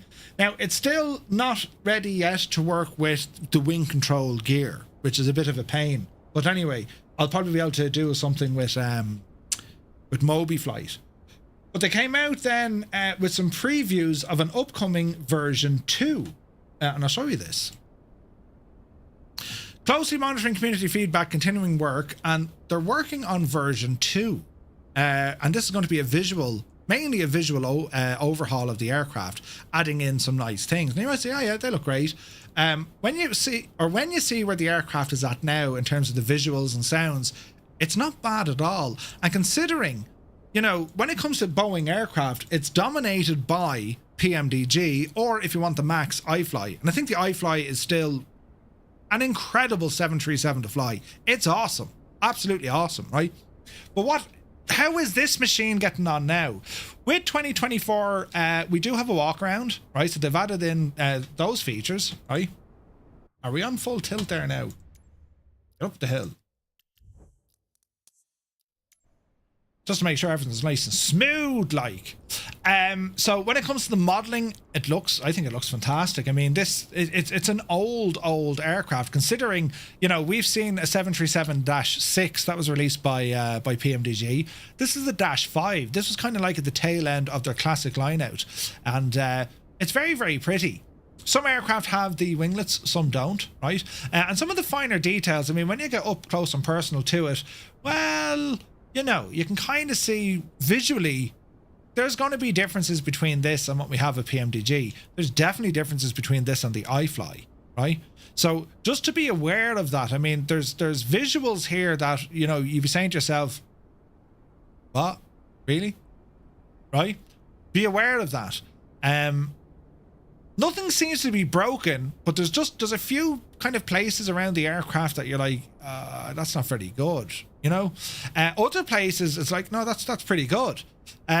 So you can see why they're working on a version 2, which is going to be working on the visual overhaul.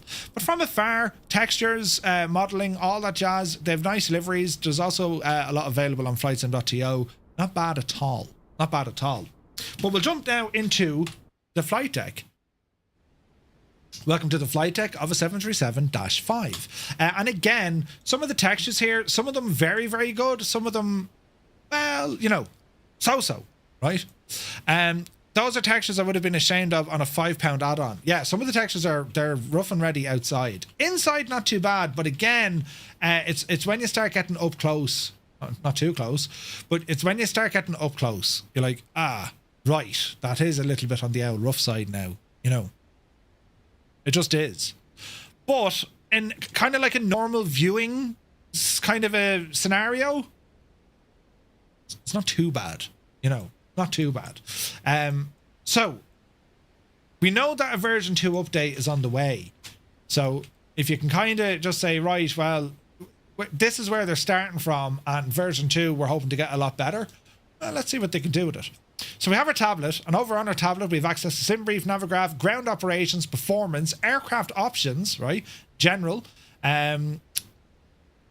fast IRS alignment, sure, we'll put that on for the crack. Set all altimeters at once for the crack. Configuration, override the aircraft configuration, yes. So fluorescent panel background and eyebrows, you need eyebrows on this. Software, leave that alone. Applications, Navigraph charts are all there. Solitaire, right? And then the EFB, wallpaper and screen timeout. So you can actually get some nice options when it comes to the EFB. Ground options, so we can go ahead and say, right, chocks and GPU.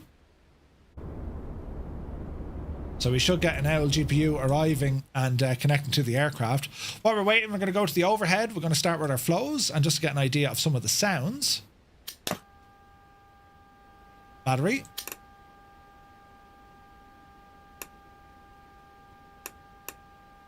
And we're just going to wait for that ground power. Now, did I remove that? I did. Yeah, Muppet Murphy. I removed it. Go ahead and cancel these.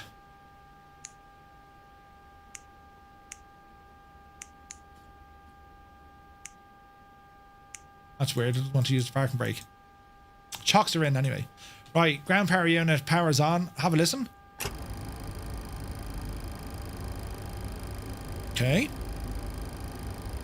Nav alignment.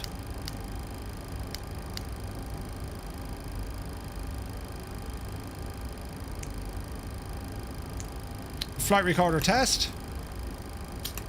Airspeed. Stall shaker.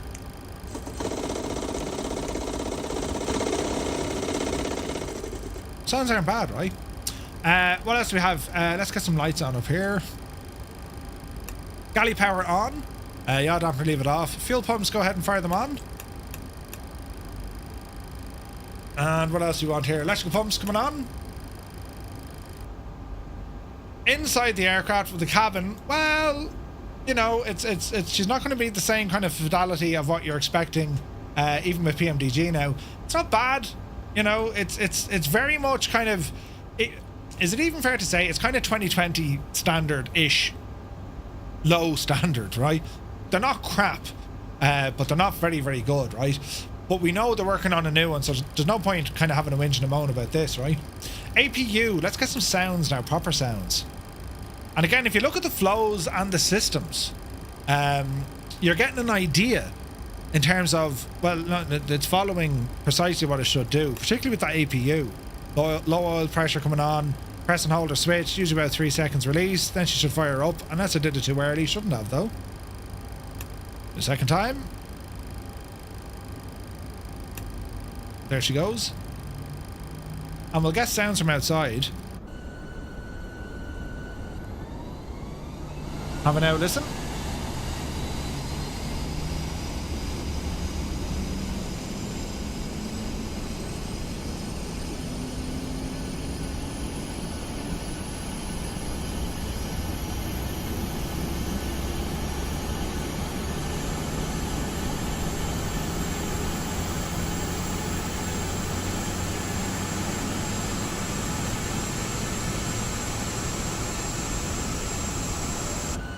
Decent sounds, right?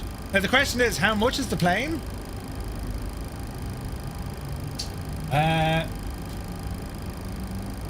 This is where it gets a little bit confusing.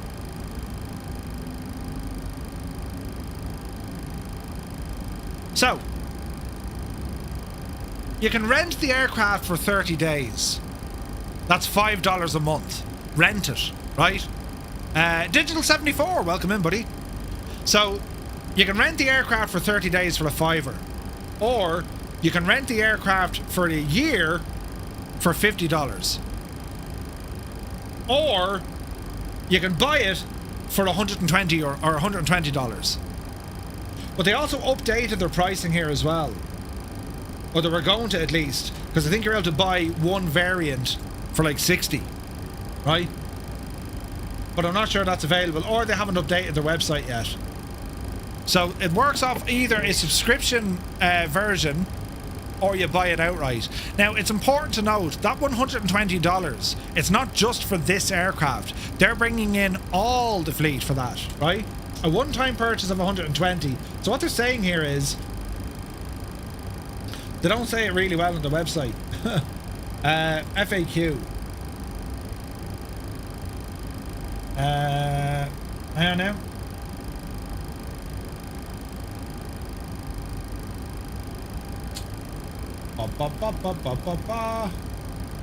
It's going to be the CSS 737 family. That's what that price gets you. The 120 quid. Right? The price plan includes implementation of the entire classic family. So, if you pay $120, you will get a 737-300, a -400, as well as cargo variants for the 3 and the 4. They won't be separate products. So for one purchase, it grants you that's the entire package. So you're getting a 737-3, -4, -5, and you're getting the cargo variants as well. Now, we haven't seen these aircraft yet. They're not yet available. So if you're interested in looking at this aircraft, spend a fiver, see what you think, right? At $5 for a month, you'll get a fair bit of flying done in a month. And it's the updates that are coming with this aircraft. That's why I'm taking another look tonight, because there's a lot of updates, right? So we continue on, and we just get some engine startup sounds. APU bleed coming on, APU gens coming on. And again, all the sounds are there, right? Not too shabby. Now we need, this is all old school. Look, you need to brighten everything up. Oh jeez. How do we do the dials on this thing? Down here. I remember the IXEG in X-Plane, which was absolutely friggin' awesome, lads. And this is very reminiscent of that. Very reminiscent. Right, so there's our screens. Now look at these. Look at the state of this. So we'll start it up here on the ramp, just for the crack, right? So packs, they're on auto, but we'll turn them off, and we'll try and get a start. Left engine.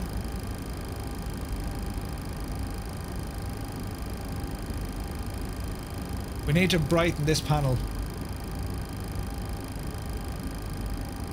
How do you brighten that panel? You did, Janie.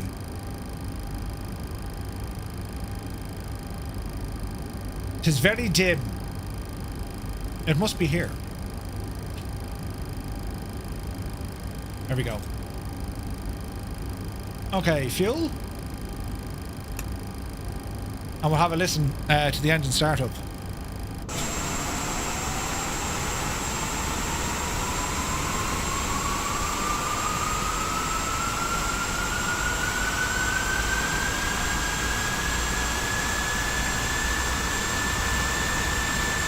You saw nothing?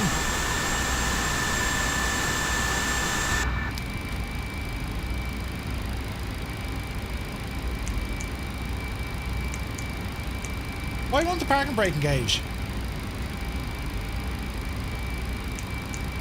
And I thought I had my chocks on. Or send the L chocks there now, Jemima. Right. Let's go with engine 1. I love these dials, man. That is pretty, isn't it?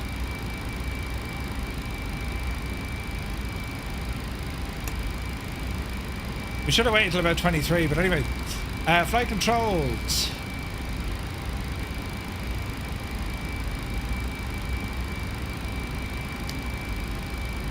I have an issue with the parking brake, it won't engage. It turns off and then immediately off again. Yeah, the window, so you can turn the window panels on or off. It's class, isn't it?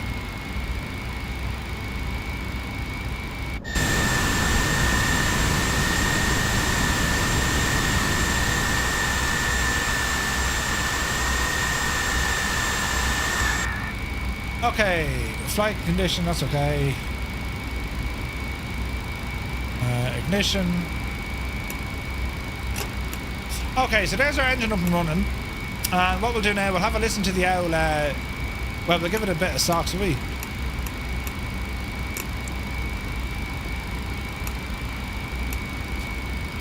Right, we'll give it a bit of socks. Have a listen.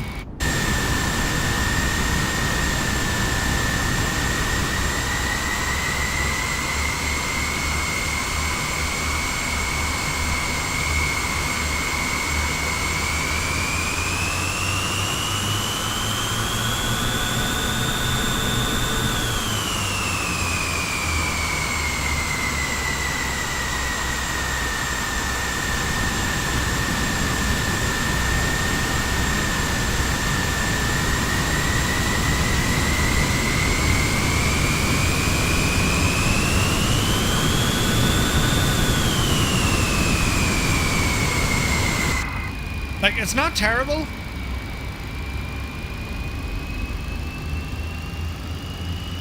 It's actually pretty good.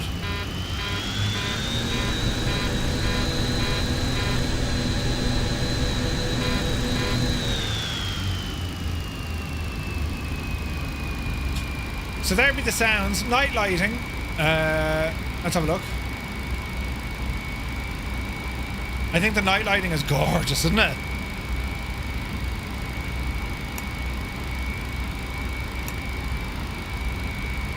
Beautiful night lighting. Very, very pretty. And the external lights are working pretty good as well. But yeah, there's something upsetting me parking brake. It's like it won't hold. There's something disengaging it. Could be something on the wind wing stuff maybe. Oh Jesus. What about reversers?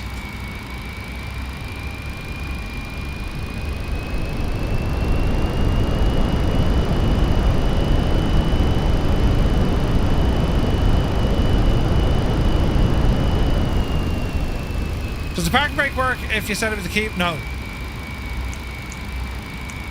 There's a bug somewhere. It just won't lock. Need to figure it out.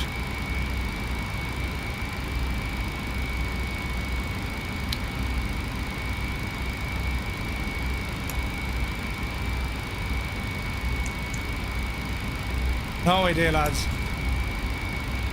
That needs to be fixed. But anyway, that be this machine, right? Cold and dark, click of a button, kills it. That be that machine, right? And don't be alarmed to the fact that, you know, we're nearly inside the shaggin building now. Don't worry about that at all. We'll just back it up there, Finton. And that'll do it. So the CSS 737-500. No, that's what I was trying to do, Razor. It wouldn't work with a single bind, and it wouldn't work with me pressing the brake pedals and hitting the brake. Just weird. Just weird. But anyway, so yeah, pretty cool. And I'm very much looking forward to this version 2 because that's working on the visuals side of it. And remember, lads, it's important. There's only one real 737 player in the market right now. I like to see more coming in, right? And I like the way these guys have gone for kind of the classic neck of the woods. It's a pretty plane. Could be a safety thing. Nah, just the brakes wouldn't work at all. Just, I'll go reading. There's probably something bound to it, you know? But anyway, where else? Now, here we are. Welcome to the homeland of the Viking Kings. This is pretty cool. This is a brand new airport from iniBuilds, the Haugesund airfield, or airport, right? So we're just going around here for a quick look. Good man, Larry. So we have a tower. It's in an absolutely stunning location, isn't it? I mean, look at all the rocks and stuff around us. That's beautiful. And you're down by the sea. Yeah, this could be fun. General aviation, you gotta love it, man. Look at the detail over here, look. Nice. This is a nice little airport. This is for sale. It's on. You can pick it up from iniBuilds. $11.99. But it's very nice. It's so like. Look where we are in the world.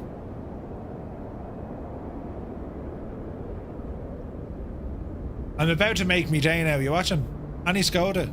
Clark, welcome in, buddy. Thanks for the follow. Ah, sure. Look, there it is now. Look, brilliant. Instantly. One of the best sceneries in the sim. Instantly. Jesus, look at the landscape around here. Isn't it gorgeous? Maybe we got little boats down at the boathouse, right? Let's go in here and have a closer look. So on the land side of the airport, got some traffic there out on the road, driving in, tons of cars parked around here. Man, it's so isolated out here, isn't it?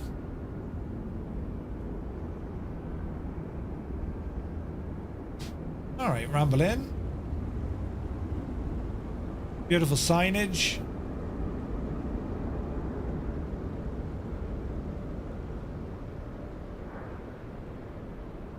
They have the interiors modelled. I mean, look how happy they are flying, do you know?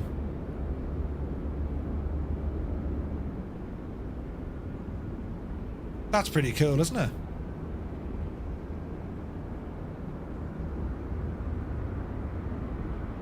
It's just one of those destinations. This is really nice. Hello there. What's up here? There's Nout. What's in here? Ooh. That's deadly looking, isn't it? Gotta love it. Merv, if you're loading the next plane, you find Skodas everywhere. They're part of the default scenery. Are they? I thought it was Volkswagen, Roy. I thought they were Passats. This is quite nice. Right, ramble out airside. It's a nice little terminal, this, isn't it? I love the details. So the vehicles and stuff, ramp side, there's a nice bit of clutter. Nice bit of clutter. Like you're probably saying, yeah, Murph, it's an airport. Yeah, I know, but watch. I mean, especially with challenging weather coming into a place like this, right? Get a bit of night lightage going here as well. Now you're thrashing. I mean, imagine flying into this place and it's windy. Check out our runway lights and markings. Man alive.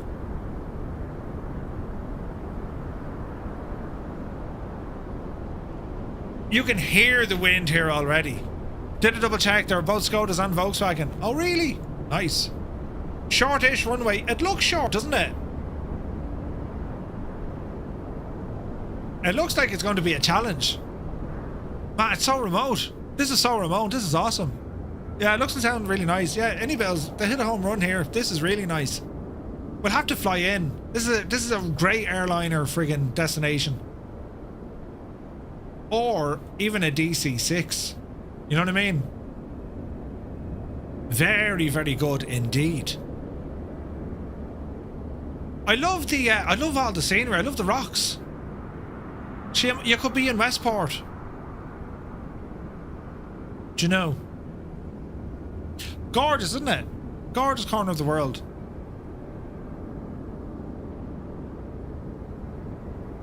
It's beautiful. Beautiful. Right, moving on. There's every chance I'm going to get a CTD now because this always happens. But we'll see what happens. We're going to change aircraft because I'm going to go into PMDG's aircraft because all our stuff works. And now we're going to load up with Cli4D Design's animated waterfalls in Iceland. Ooh. Now, where are these located is anyone's guess. Where are these located?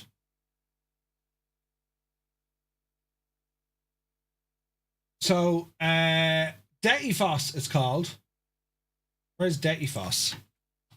Dettifoss waterfall. Jesus, this is Europe's biggest, right? Maps.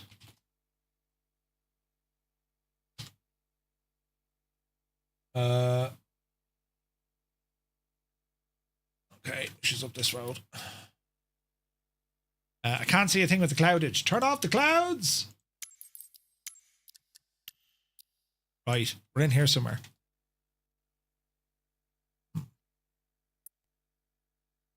So we're talking... Let's get a look. DDD. Right, so there's a big, mad-looking lake. I saw that lake. Aha! Dettifoss. Brilliant. Now, a 737 is not going to be the part here. Like, this is just going to be friggin' weird. But don't worry about it, lads. Don't worry about it at all. You see, in Ingenious... oh, look at that. You can... Oh, jeez, this is going to be class looking. There's an area here in which we can park. We'll say nothing. We're just going to drop our plane in there, say nothing to no one. I'm used to car parks. Real time, time of day, bring it back. Now, let's see what happens, right? This is one of 13 waterfalls that Cli4D has done. He did Yosemite as well, and that was incredible. Any mention of the new, yes, wondering was it making the marketplace? No word of the marketplace, but they have given an update. They've patched it, Husker do. Right, don't mind the fact that our 737 is now parked up on the... Oh, we're rolling! Give it a second. Is it now?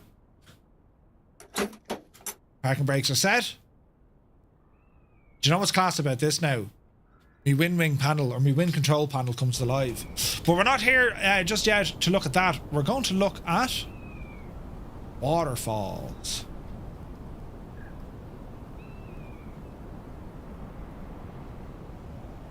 Ooh, man alive, look at the detail. Is it on both sides? Oh, it is. Hang on a second. Look at the absolute hack of this. Jesus, look at this, lads. This is friggin' gorgeous.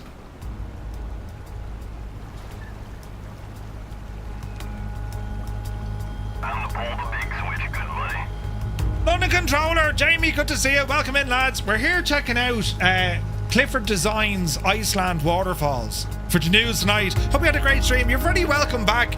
Poor old Divil got a terrible knockout. You're welcome in. Check this out, man. So it's Cli4D Design, Cli4D or something, right? Yorkshire Aviation, good to see you. Check this out, man. This is friggin' nuts.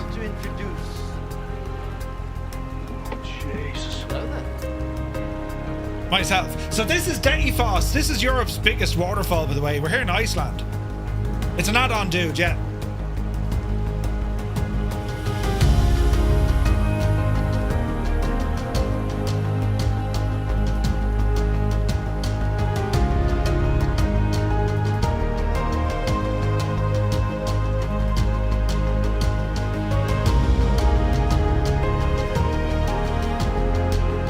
Isn't that mad?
Now, there's more down here, I think. Jesus, look at this. So, lads, this is the water feature I want in my garden. We're going to start it next week. That is ridiculous, isn't it? Look at that.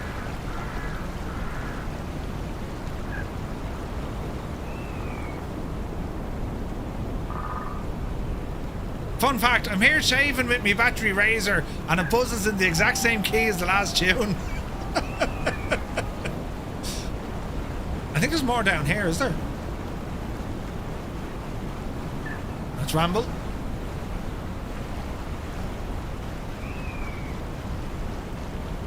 Oh jeez, this one's even bigger.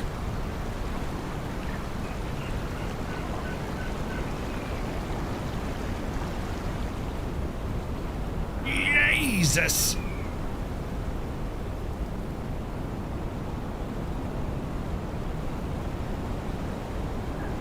Ah, lads. Isn't that absolutely class looking?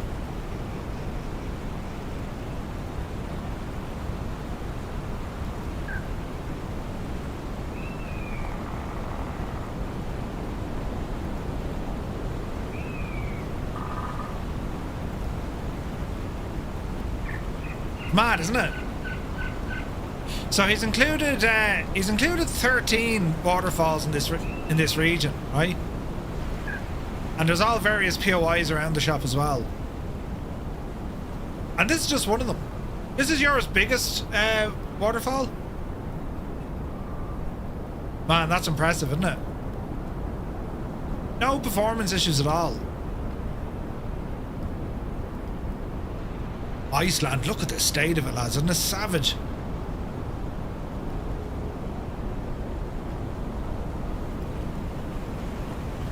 I mean, that view there, like, I mean, come on out of it, will you? Look at that. Get the mist going all over the shop as well. Isn't it very good, isn't it? So it's from Cli4D Design, or Cli4D Scenery Design, right? So, the full location list, the Waterfall of the Gods is one of them, right? The legendary Golden Falls, a massive curtain of water visible from miles away called Skogafoss. There's 13 of them. Now, this is it's a payware add-on, and it's about €15. And they give you 13 of these. Yeah, could you imagine this with the Northern Lights? I mean, do we have the Northern Lights up here tonight? Yeah, we do. Look at the state of that.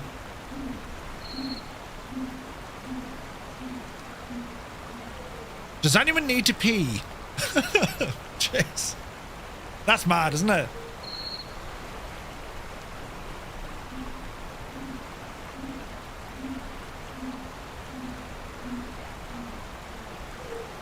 That's mental. Nando Kitty, it's called Cli4D Design. I'll put it in the chat.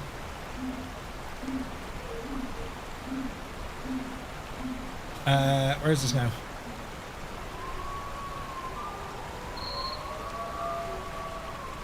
Jesus, do you hear them?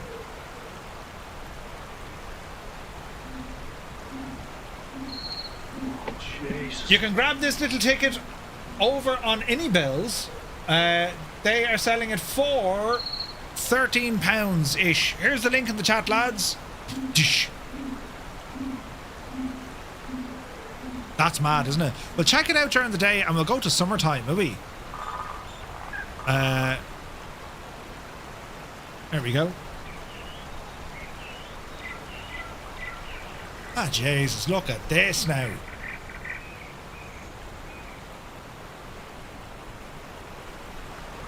Right now, Iceland, in June you have snow? Really?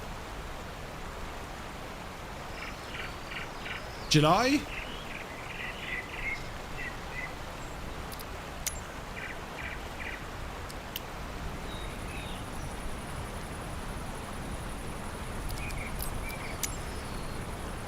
Summer's over.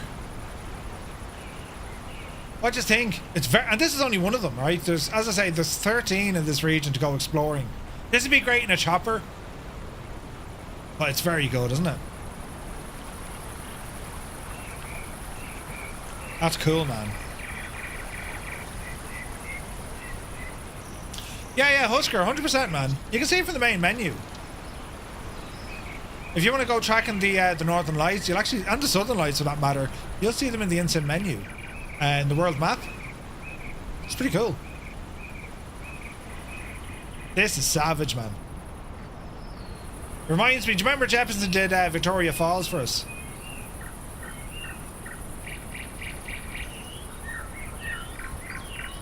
That's just class, man. It's pretty far north. True. Illicit Major, what do you reckon? Good, bad? Hey, Hayden, good to see you, buddy. Welcome in, man. Hope you're well. Iceland is so nice for flying. Doesn't matter what you're flying. You fly in your airliners in and out. Reykjavik is always a good spot, or Keflavik. But GA flying in Iceland is class. It's very, very good. Do you remember we flew out to where the downed DC-3 was? Yeah, it's very good news, isn't it? And that's one of 13 of them. Yosemite are really good as well. Yeah, good shout, Kieran. Same developer does Yosemite over in the States in California. Like, it's just class. That's really, really good. Now, Jesus, that's loud. For our last hurdle, we're checking out brand new commercial grade scenery from Drzewiecki Design. Now, my sim, I'm surprised it hasn't crashed yet. It might yet though. Give it time. Echo Papa Romeo Alpha. Yeah, she's gonna crash. I was only waiting for it to crash. Does your sim do that as well? Stupid thing. Right. We'll fire it up again, Bajani. The waterfall from Prometheus. Isn't it absolutely mad, isn't it? Now, hang on. Tidy up some stuff. You shouldn't be there. Get in there now into programs. Yes. And you should be over here. Excellent. Right. The sim has to reload because... Does your 24 do that as well? You're in the 70 in real life? No way. X-Plane does that when you jump to many airports.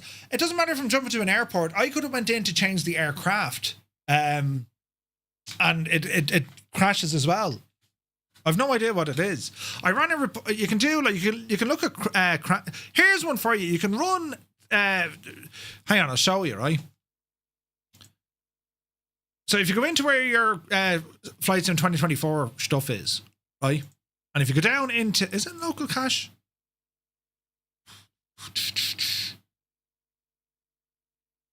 No. It's down here somewhere. Settings. No. System. No. Local. PC. No. There's something in here.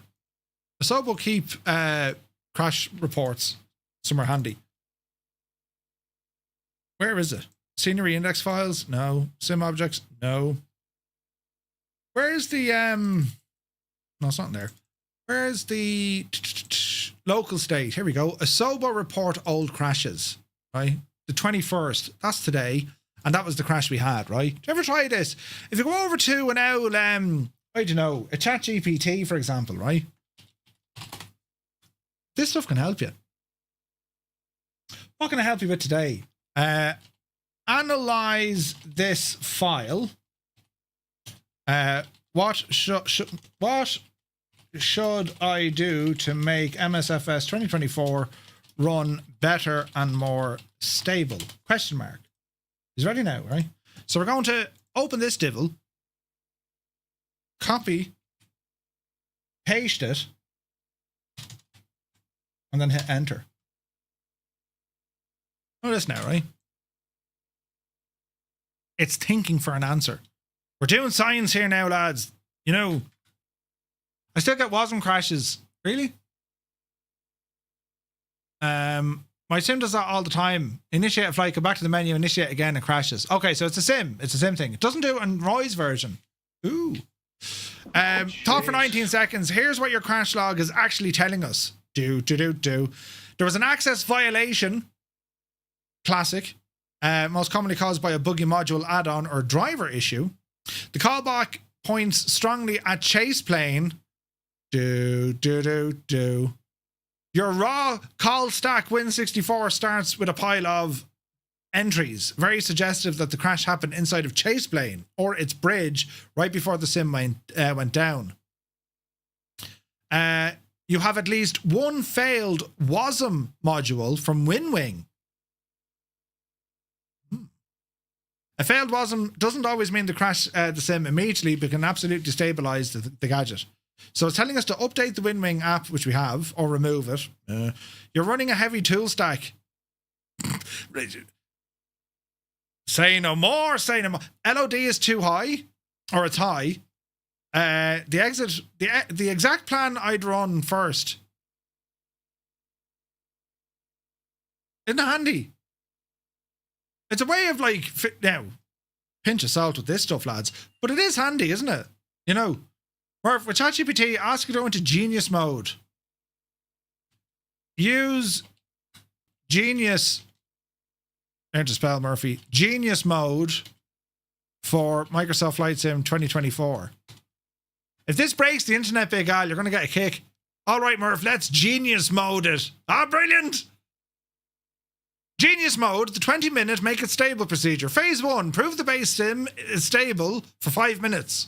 Phase 2, collect underpants. Phase 3, profit. The top suspects, Chase Plane, Winwing, GSX, FSU IPC, and Moby Flight. Genius rule, you don't guess, you isolate.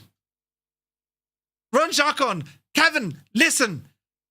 If ChatGPT is blaming it, that's terrible. The internet blames Chase Plane. Chase Plane. Chase Plane. It's time to blame Chase Plane. Brilliant, right? Jesus. Oh, fantastic. It was the menu in the sim that crashed. I wasn't in a flight, so it's an Asobo Microsoft issue. But that's just funny. Can you imagine tech support? Parallel 42. Yeah, your programs keep crashing. Yeah, what appears to be the problem? Well, ChatGPT... Hello? Brilliant. It's handy what you can do with ChatGPT. Like, I mean, if you're trying to figure out what's wrong, it might steer you in a direction, right? But yeah, GSX is in there as well. Yeah.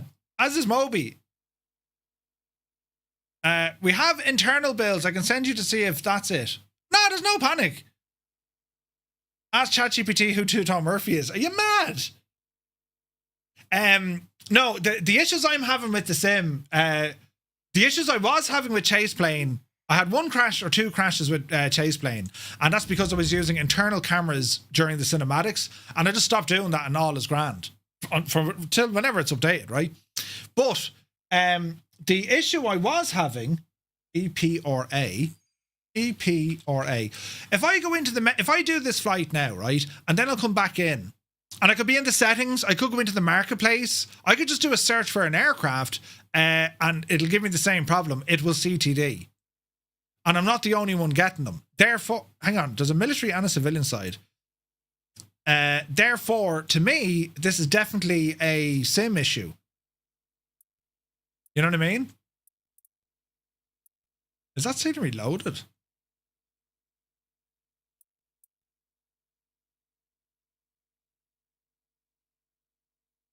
That doesn't look... They look terribly default, don't they?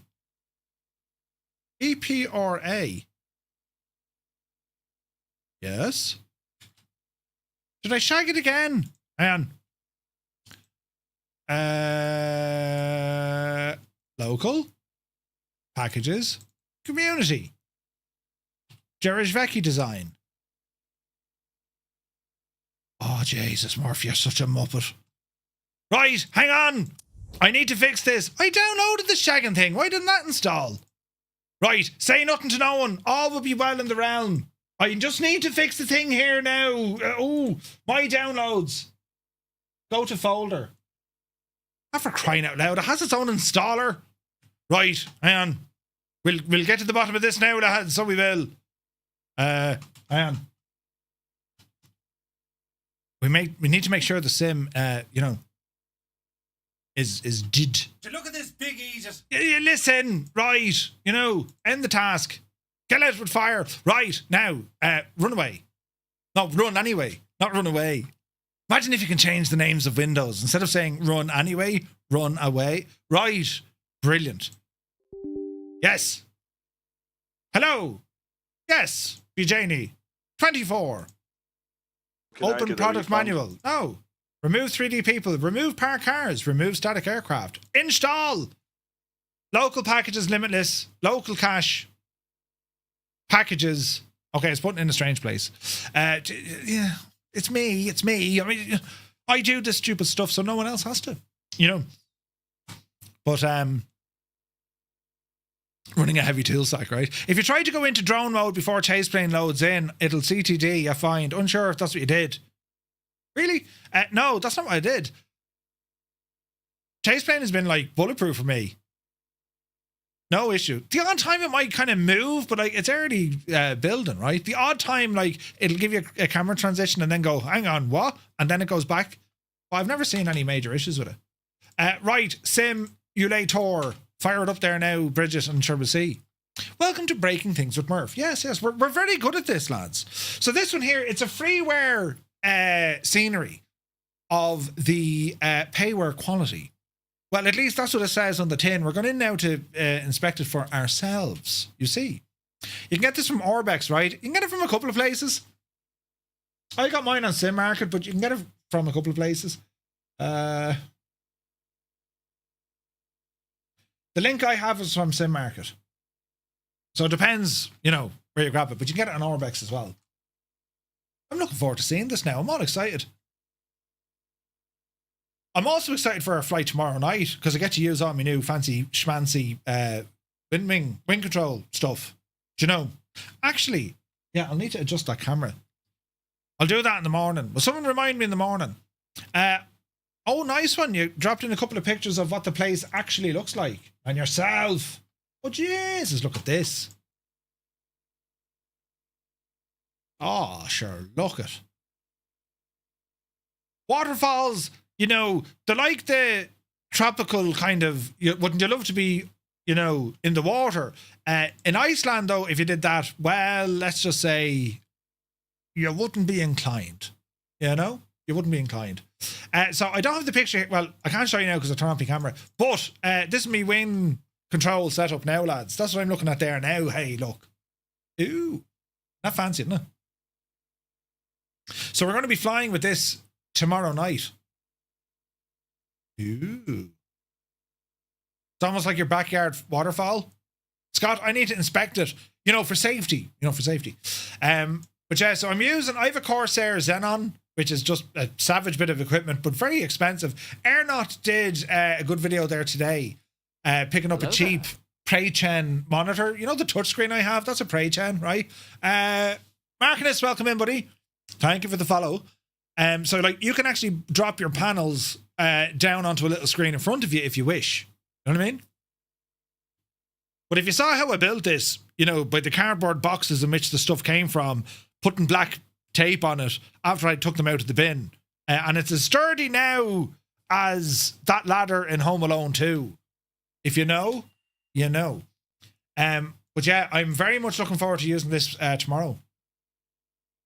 And everything works. Al, that has to be that's the new one.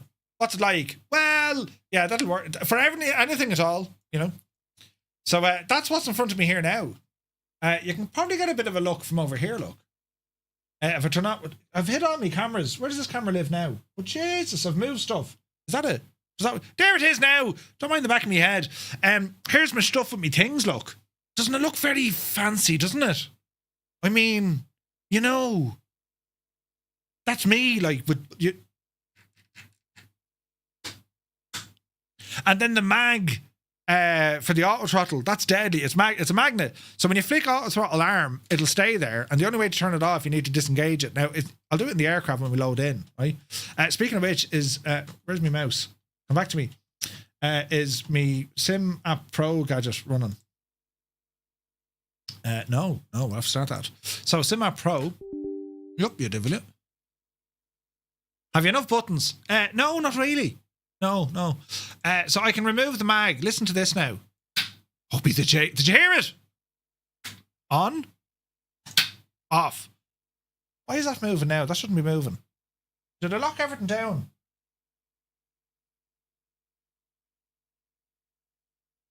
I need to add something else. Dreamy, sleepy, nighty, snoozy, snooze. Ah, Jesus. Mauser, nice rig. Cheers, buddy. Flipper Alloy, good man yourself. Watching an Irishman playing with... Yeah. Don't look at the back of my head. Don't look at the back... There's a glitch, lads. Yeah, that's better. Look. Yeah, sure, look. That's how your man looks in his room. He's like they're breaking the lights now. They won't turn back on. Who shagged the lights? But anyway, that's the mag switch stuff. Now, let's try that again, Murphy, you big agent. Right. So, a 737, yes. EPRA, isn't it? EPRA. And then thank you, 777. You're blinding me now with the white light, look. Right, get in here now. Now we're looking like it's a proper place. Yes. I'm looking forward to this. This is freeware. Real time. Would you go away with that? Did you tell the missus? Oh, she saw it earlier on. Her exact words were,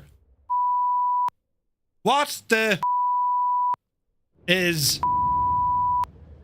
And have you even room for it. You need to set parking brakes to request ground services. Right. It's all happening now. Hello, plane. Is it now? Oh, yeah. Oh, Jesus, I can see the stuff already. Right, aircraft is cold and dark. So on my panel here in front of me is cold and dark. How do I do this now? Hang on. Could I... I can. Wait one, lads. You're working. Wait 1.5, lads. Hang on. We'll get this working now. I tell you, we'll get this working right now. This guy. Right. Will this show some of the stuff? Yeah, it does. Right. So if I press this button, sometimes my like, I'm as amazed as you are, right? So down here in the lower part of the screen, if I go messing with buttons, we'll get some ground power horsed in here as well, right? Ground power. How do I get subtitles off on here? Goose, press the little button that says CC, I think, closed captioning. Right, up on top, you'll see this panel come alive now when I turn on the battery, look. Ooh. Ah, right. Ground power, please, Jemima. So see all the stuff lighting up, right? Now, waiting to check this out. If I turn on the auto throttle, and if I want to disconnect it from a button, right? Brilliant. Absolutely brilliant. And, well, all this stuff, well, once the screen turns on, it works as you expect it.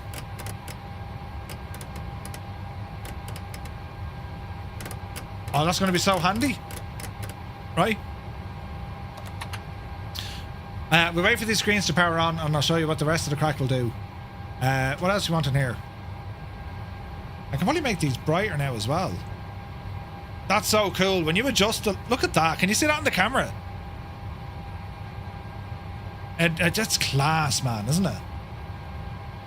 Modern technology. Right, what am I doing here? Don't need that else for the minute. We'll initialize in a couple of seconds. All you're missing now... Yeah. I have the FMS as well. Oh.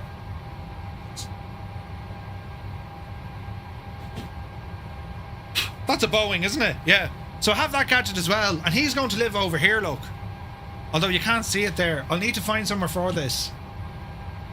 You know. But yeah, I do have one. I just don't... I'll use it tomorrow night. I'll have it all fully set up, right? Now, what did I want to do there? Oh yeah, the other things to do then, I can pop out these screens, look. And I can actually pop them screens down here. Right? I'll show you.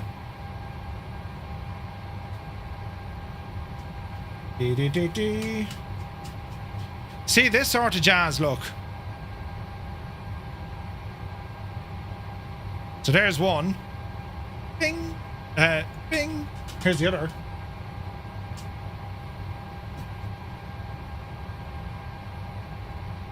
Here's one. Here's the other. So now, I have my screens here right in front of me. And then I can turn on things like, I suppose, my map. We can change this guy. And change our type. You get the idea, right? What did I just... Oh, the brakes. Mind the brakes there, Merv. But you get the idea, right? Because I can use them as my main screens. That's a bit of class, this, lads. Bit of class, right? Now, to close these, kill that and kill that. Again, you can get this same sort of a setup. You can get the same sort of setup for very not cost prohibitive money at all. As I said, Airnot did a very good video on it today. Check out Airnot's video on YouTube. He just bought like one of those Pre-Chen screens on Amazon. They're like 80, 90 bucks. And you can absolutely use those for having your MFD or PFD. It's a freaking game changer, lads. When you have those displays in front of you, I know that they're in the aircraft, but you have them on your displays in front of you. It's real good. Airnot, AIRNOTT. Right, now, let us check out the state of this freeware scenery, right? So, again, right, we'll slow the cameras down now, so, like, you know. How are we looking? I still shagged it. Rotation speed.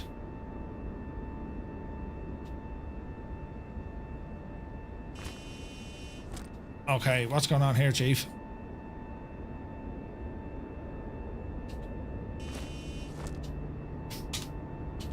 Oh no, chase plane has actually properly tracked itself. Oh, Jesus. That's flow. Where's chase plane? Kill it with fire. Did it work? Now we'll turn it back on again. Re-enable. Where's Kevin when you need him? Ah, wait, what's going on here, lads?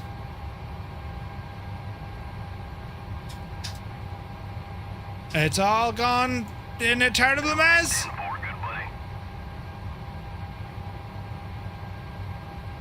Okay. Turn that off. Re-enable chase plane. Give it a second to load. You deliberately changed the camera speed to 0. No!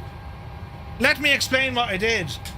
I was reducing the camera speed, not to 0, but just down. And then when I tried to increase it, it kept going down to 0. So both buttons, one should increase, one should decrease. They both headed to 0 and then it locked up. You see? This is very strange. They've done studies, you know. Restart. 60% of the time, it works every time. There's something wrong with the sim. You need to set. Maybe not a chase plane issue. I'll ask ChatGPT, sure. Right, let's try that again. You need to set parking brakes to request ground services. Okay, the camera system is completely shagged. Chase plane shouldn't be working in walk around mode.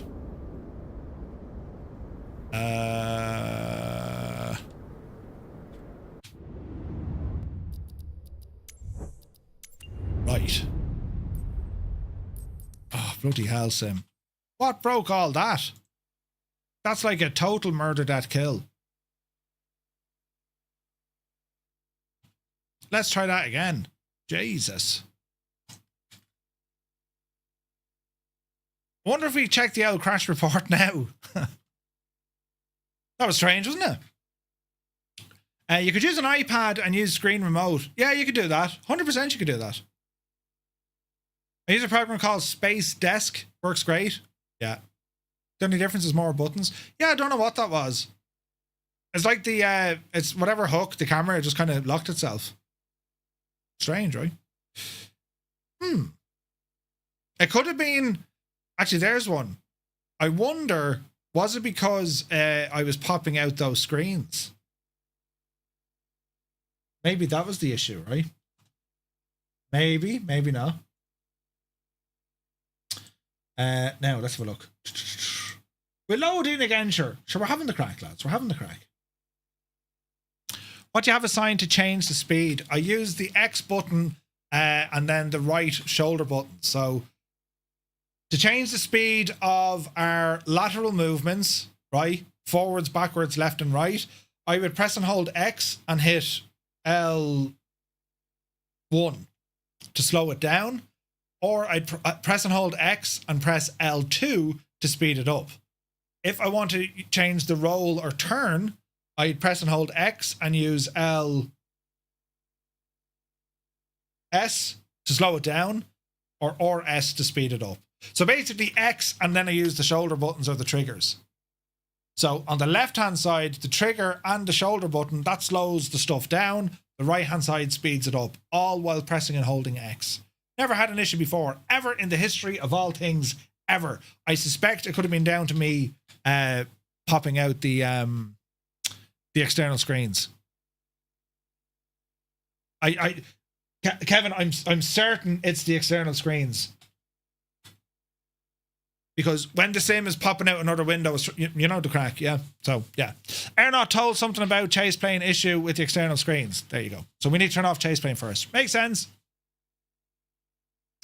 Popping stuff out always causes trouble. Yes. Now there's software you can get for it. There's stuff over on flightsim.to. I don't know the name of it. Screen something. You can grab.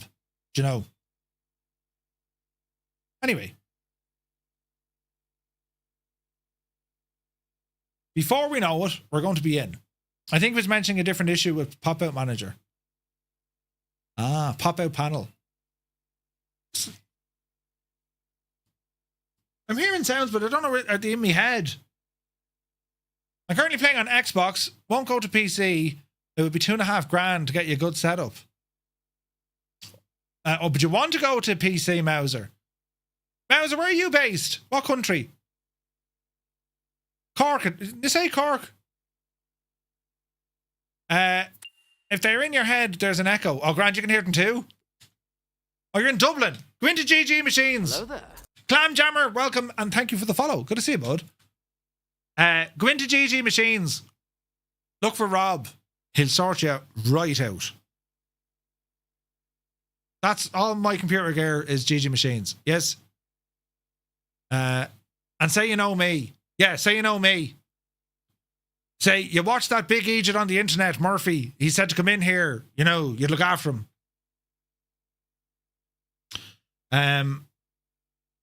Just tell him what you want the rig to do. So he knows, and then give him a price. And, you know, anyone called Rob completely untrustworthy. Would you go out with that, Epic Fool? Come here, how are you feeling, Epic Fool? Are you anyway better yet? Get better soon, Epic Fool. You know, Murph, I have a flight sim that starts like yours, Sunjammer. Yeah, it takes a moment, doesn't it? Stupid thing. We'll get there. You know. Do you know how to reduce or remove film grain in clouds? King Ace, you can use Reshade. That helps. Are you on the PC? Try Reshade. You're still butchered. Ribs are in bits, but gotta go back to work tomorrow. No friggin' way. Are you serious? Jesus. Yeah, Epic isn't... He's not feeling sick at all. I just want him to get better. Brilliant. Right, we'll try this for the third time. Brilliant. Get in there now. Loading screens with Murph. Wouldn't be our first rodeo. Right, get in here now, hey. And only this time, can we not have any sort of jiggery-pokery? Can we just show the scenery and let everyone then go to bed at a respectable time? Right? Yeah, try Reshade. I have a video on YouTube talking about Reshade, and it's very powerful, man. Now. Are we sucking diesel? Ah, you're sucking diesel, lads. Right, get into the plane. Don't touch anything. Sit in your hands. Right. Chase plane. Excellent. Right, here we go again. So we want to go explore. Now, speed up. There we go. Now look. It's all working perfectly. So, I left you in this position before things started going wrong.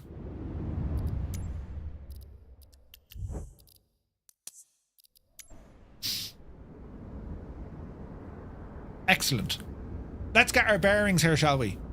Flying Trades, take it fierce handy.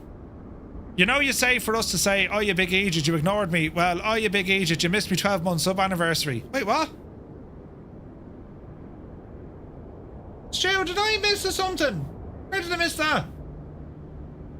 Jesus! Stu Snape has subscribed at tier 3 for 12 months. Not sure why this didn't come up earlier. Happy first anniversary. Ah, Stu, Meowflower. I had to go back through the chat, look. Thank you very much. 12 months?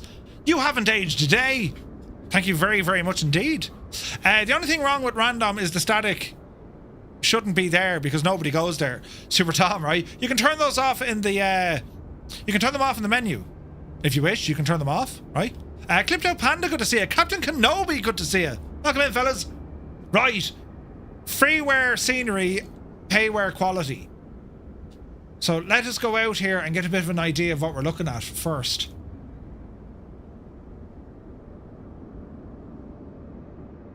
Okay. Nice. Single runway. And there's... It's a shared military one as well. Test pilot, thank you very much indeed. 47 months. Cheers, man. No Skodas. No Skodas?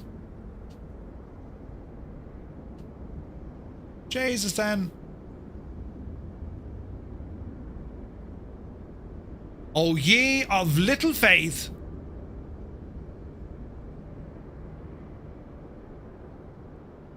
Ah, Jesus. Isn't it brilliant, isn't it? It is brilliant.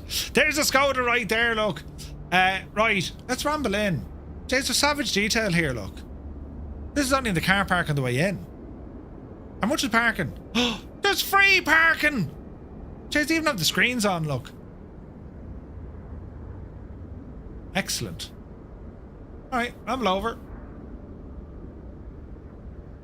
Oh, this looks very nice, lads. Jeez, there's savage detail in here, isn't there?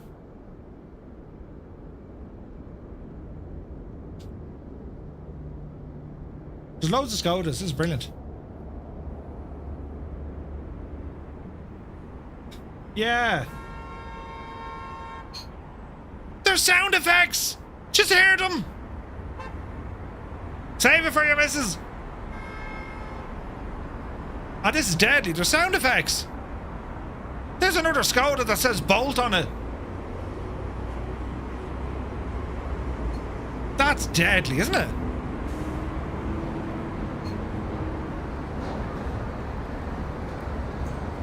The difference of having sounds in your airports, amazing. There's things to be seen. Well, we think there are.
So there's the airport interior, in a brilliant, absolutely savage.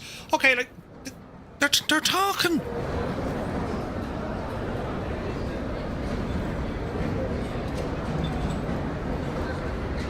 Let's eavesdrop in on a conversation. Yeah, she's going to bathe the head of him later. Jeez, look at the man sitting down enjoying life, look. Yes! They're like the characters out of Die Hard, the video game. Do you remember? No turkey? It's Christmas. Do you remember that? This is very good. This is free, lads. You can all have this scenery.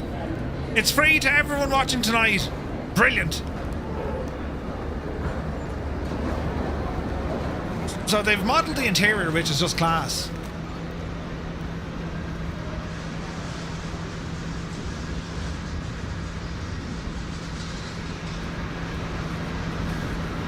you doing out here, missus? You'll catch your death. Another Skoda, look. This is the best airport in the world. Doesn't it look very... Jeez, the 3D models are class as well. The static ones.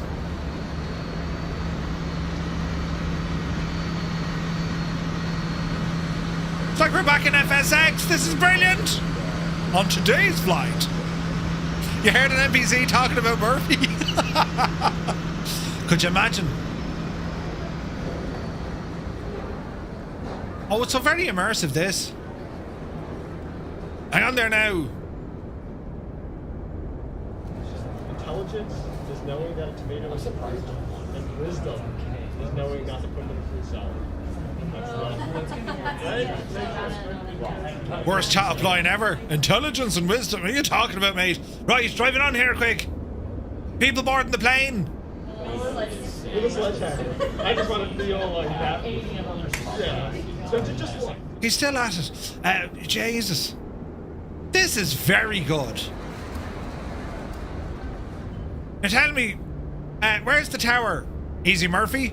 Look up. Oh yeah. No wait, what? Where is the tower? Oh, it's over there. Well, that's the fire station. Hang on. Is it that far away, really? Oh, look at the offices and stuff around it. Oh, that's very good, isn't it?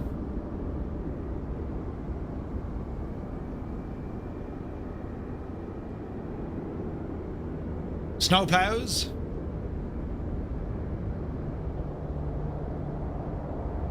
Ah, this is class, lads. Jesus, this is free. Go left in the middle of the runway.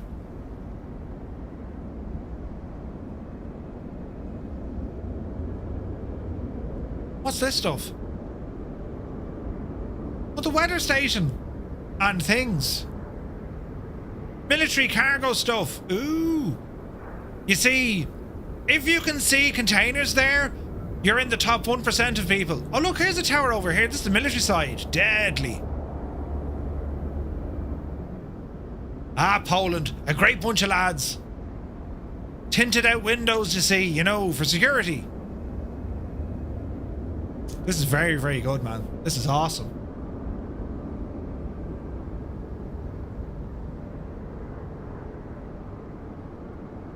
That's very good, isn't it? Right, continue on.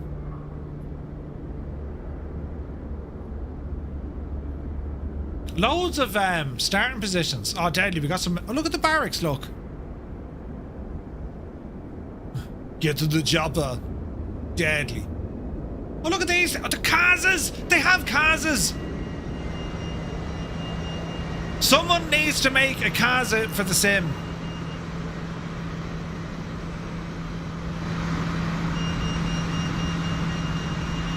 Very important. Aren't they just an absolutely gorgeous airplane? The Casa CN295? Yes. Yes, they are. They are needed in the sim. An aircraft developer, please. Azure Polly, you're fierce handy at making planes. You know, they should do it. Right. There's a bit of a tower over here, but I don't know, is that just the fire station or is it actually ATC? Let's find out together. Look at the detail, man. Perimeter fencing and everything. Jesus.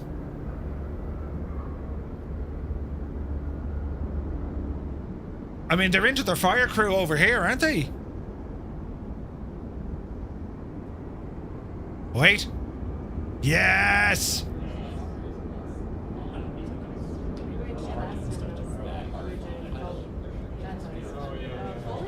I think it translates. It doesn't matter what your major is. You kind of see it.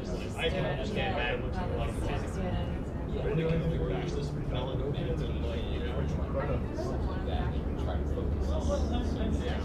so if you can bash one hand, what would it be? So what's happening here? She's explaining to him how to get the crease on the flag.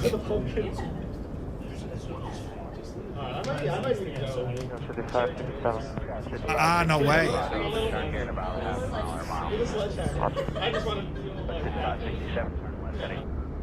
Slow down your camera, you muppet. Over departure 30. Okay. Yeah. 29 correct. Airport 11, roger. Proceed as requested and switch frequency ground point 7. They're opening back up. Skyline 231 for X-ray. That's very good, isn't it? Skyline 231 for X-ray, roger. 3495, Skyline 65 seconds. Up on inside for us, Sky 5567. Yeah, 5567, roger. I'll turn here in about a half mile or a mile. 5567, turn left heading 12, correction 130. That's absolutely brilliant. This is for free. Let's check out the nighttime lighting, shall we? Oh, look at this. Jesus. That's insanely good.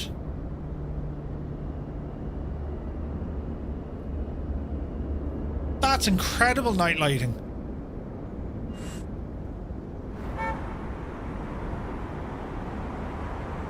Right now for the piece de resistance. Let's go to weather.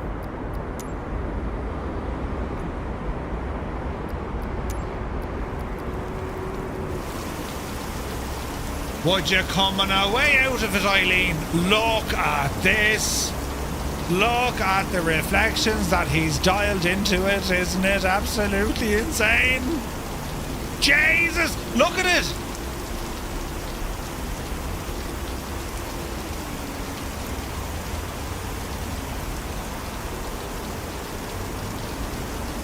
That's crazy, isn't it? What's it like in the far side?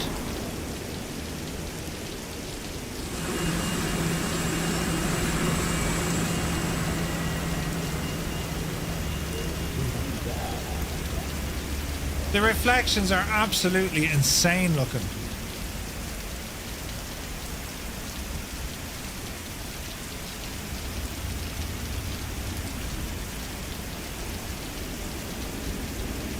Ah, that's class, isn't it? Keen Lamford is here, good to see you.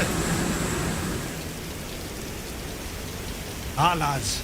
It's free, like, you know what I'm saying? Like, nuts. Nuts, nuts, nuts. It's actually better than some payware, it really is. Fair play to them, and like, to make it free for the whole flights and community, that's just brilliant, isn't it? Like, that's frightening, that's like photo stuff.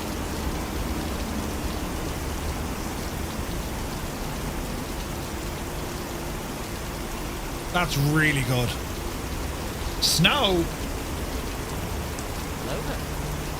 Hang on there now, should we have a now look at the snow?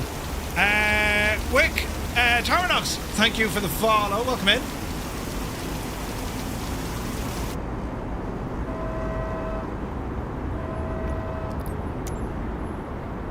Yeah, so there's snow on cars, we already, oh look, there is snow on cars.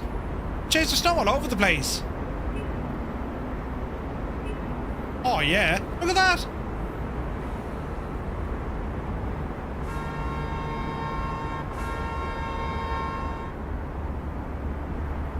They even have a Tesla. I mean, that's how you bring down the scenery quality. But it's parked next to a Skoda, so all good. Ah, look, brilliant. Brilliant. As far as we know, this scenery was financed from the Polish government. Doesn't matter, it's brilliant. It's a great idea. We're all now going to this place that we didn't know about. Snow accumulation. Well, I mean, it's pretty good, right? Make it daytime there now for a second.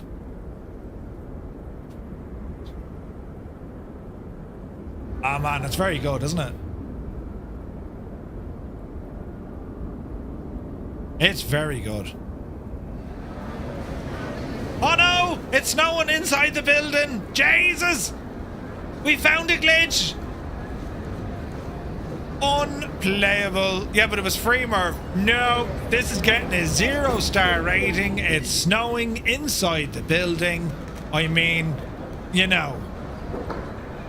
I'm sure they'll fix that. Maybe it's a feature of the airport. Well... I wouldn't let that worry you now, in fairness. If that's the only thing you can find with a freeware scenery that, like, it doesn't just rival pay. It's very, very good, man. This is awesome. So make sure you grab it on that link that was shared in the chat. And well done to Drzewiecki Design. I think this is an absolute masterpiece, and we will have to come flying here. Definitely. Either for the civilian or indeed on the military side. I can definitely see a Transall coming in here on a stream soon, right? Just deadly. Very, very well done. And it's for free, lads. I mean, that's class, isn't it? Look at the detail around the place. Did I did. Look at this. He even put in a friggin' stadium, look. Ah, would you stop? Look.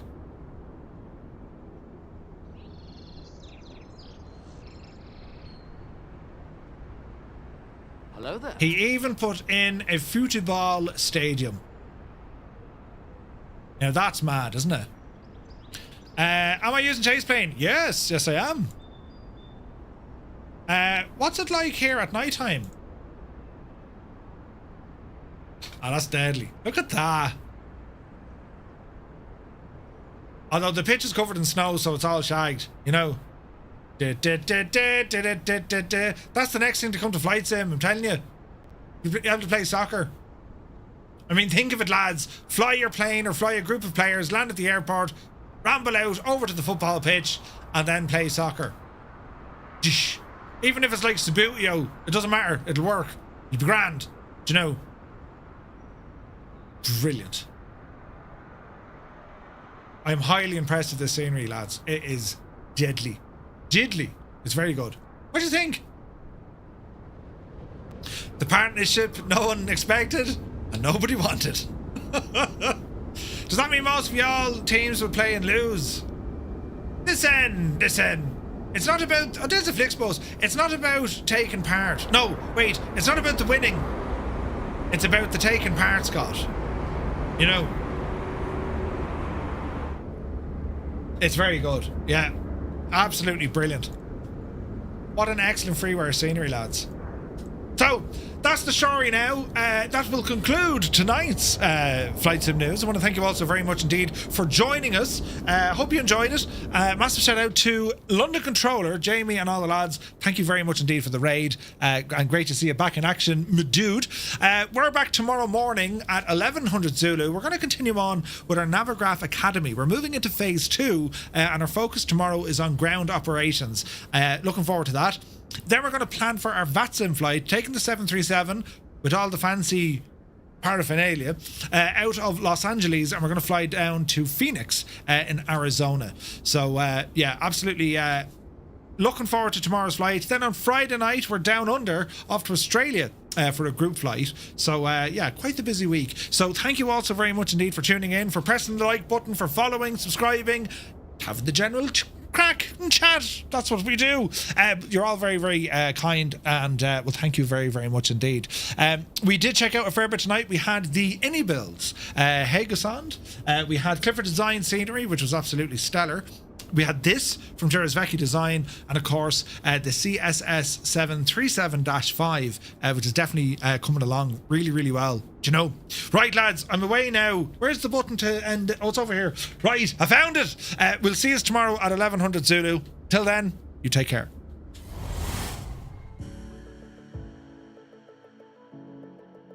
Straight away. Do you like me, Podge and Raj? You ever see Podge and Raj, did you?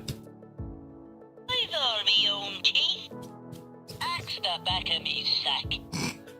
Jesus, I didn't think you'd say that. Right, anyway, that's enough of them. Right, we'll get into it anyway, will we? Come on over here with fancy pedals. Fancy pedals. Uh-oh. No. This is... Listen. It's a hurricane. It's a hurricane. Oh, power off. Bit of right rudder. Bleed that speed. Oh, look at that! I gotta brake! Brake now! Brake! Oh, wait, where's your button? Here you are. It's a fake! Oh! In a hurricane! He put it onto easy mode. Thank you very much. Look at the state of that for a landing. Can I just say, if you're busy any evening on Monday, Wednesday, Friday, Yeah, I'm available. Will you give me like tutorials or something? Will you? I'll do it. I'll do it. Don't panic. Just hope for the best, Murphy. Oh Jesus! Don't end in all fear and terrible. Yep. Oh. Bank angle. Pull up. Shh. Shh.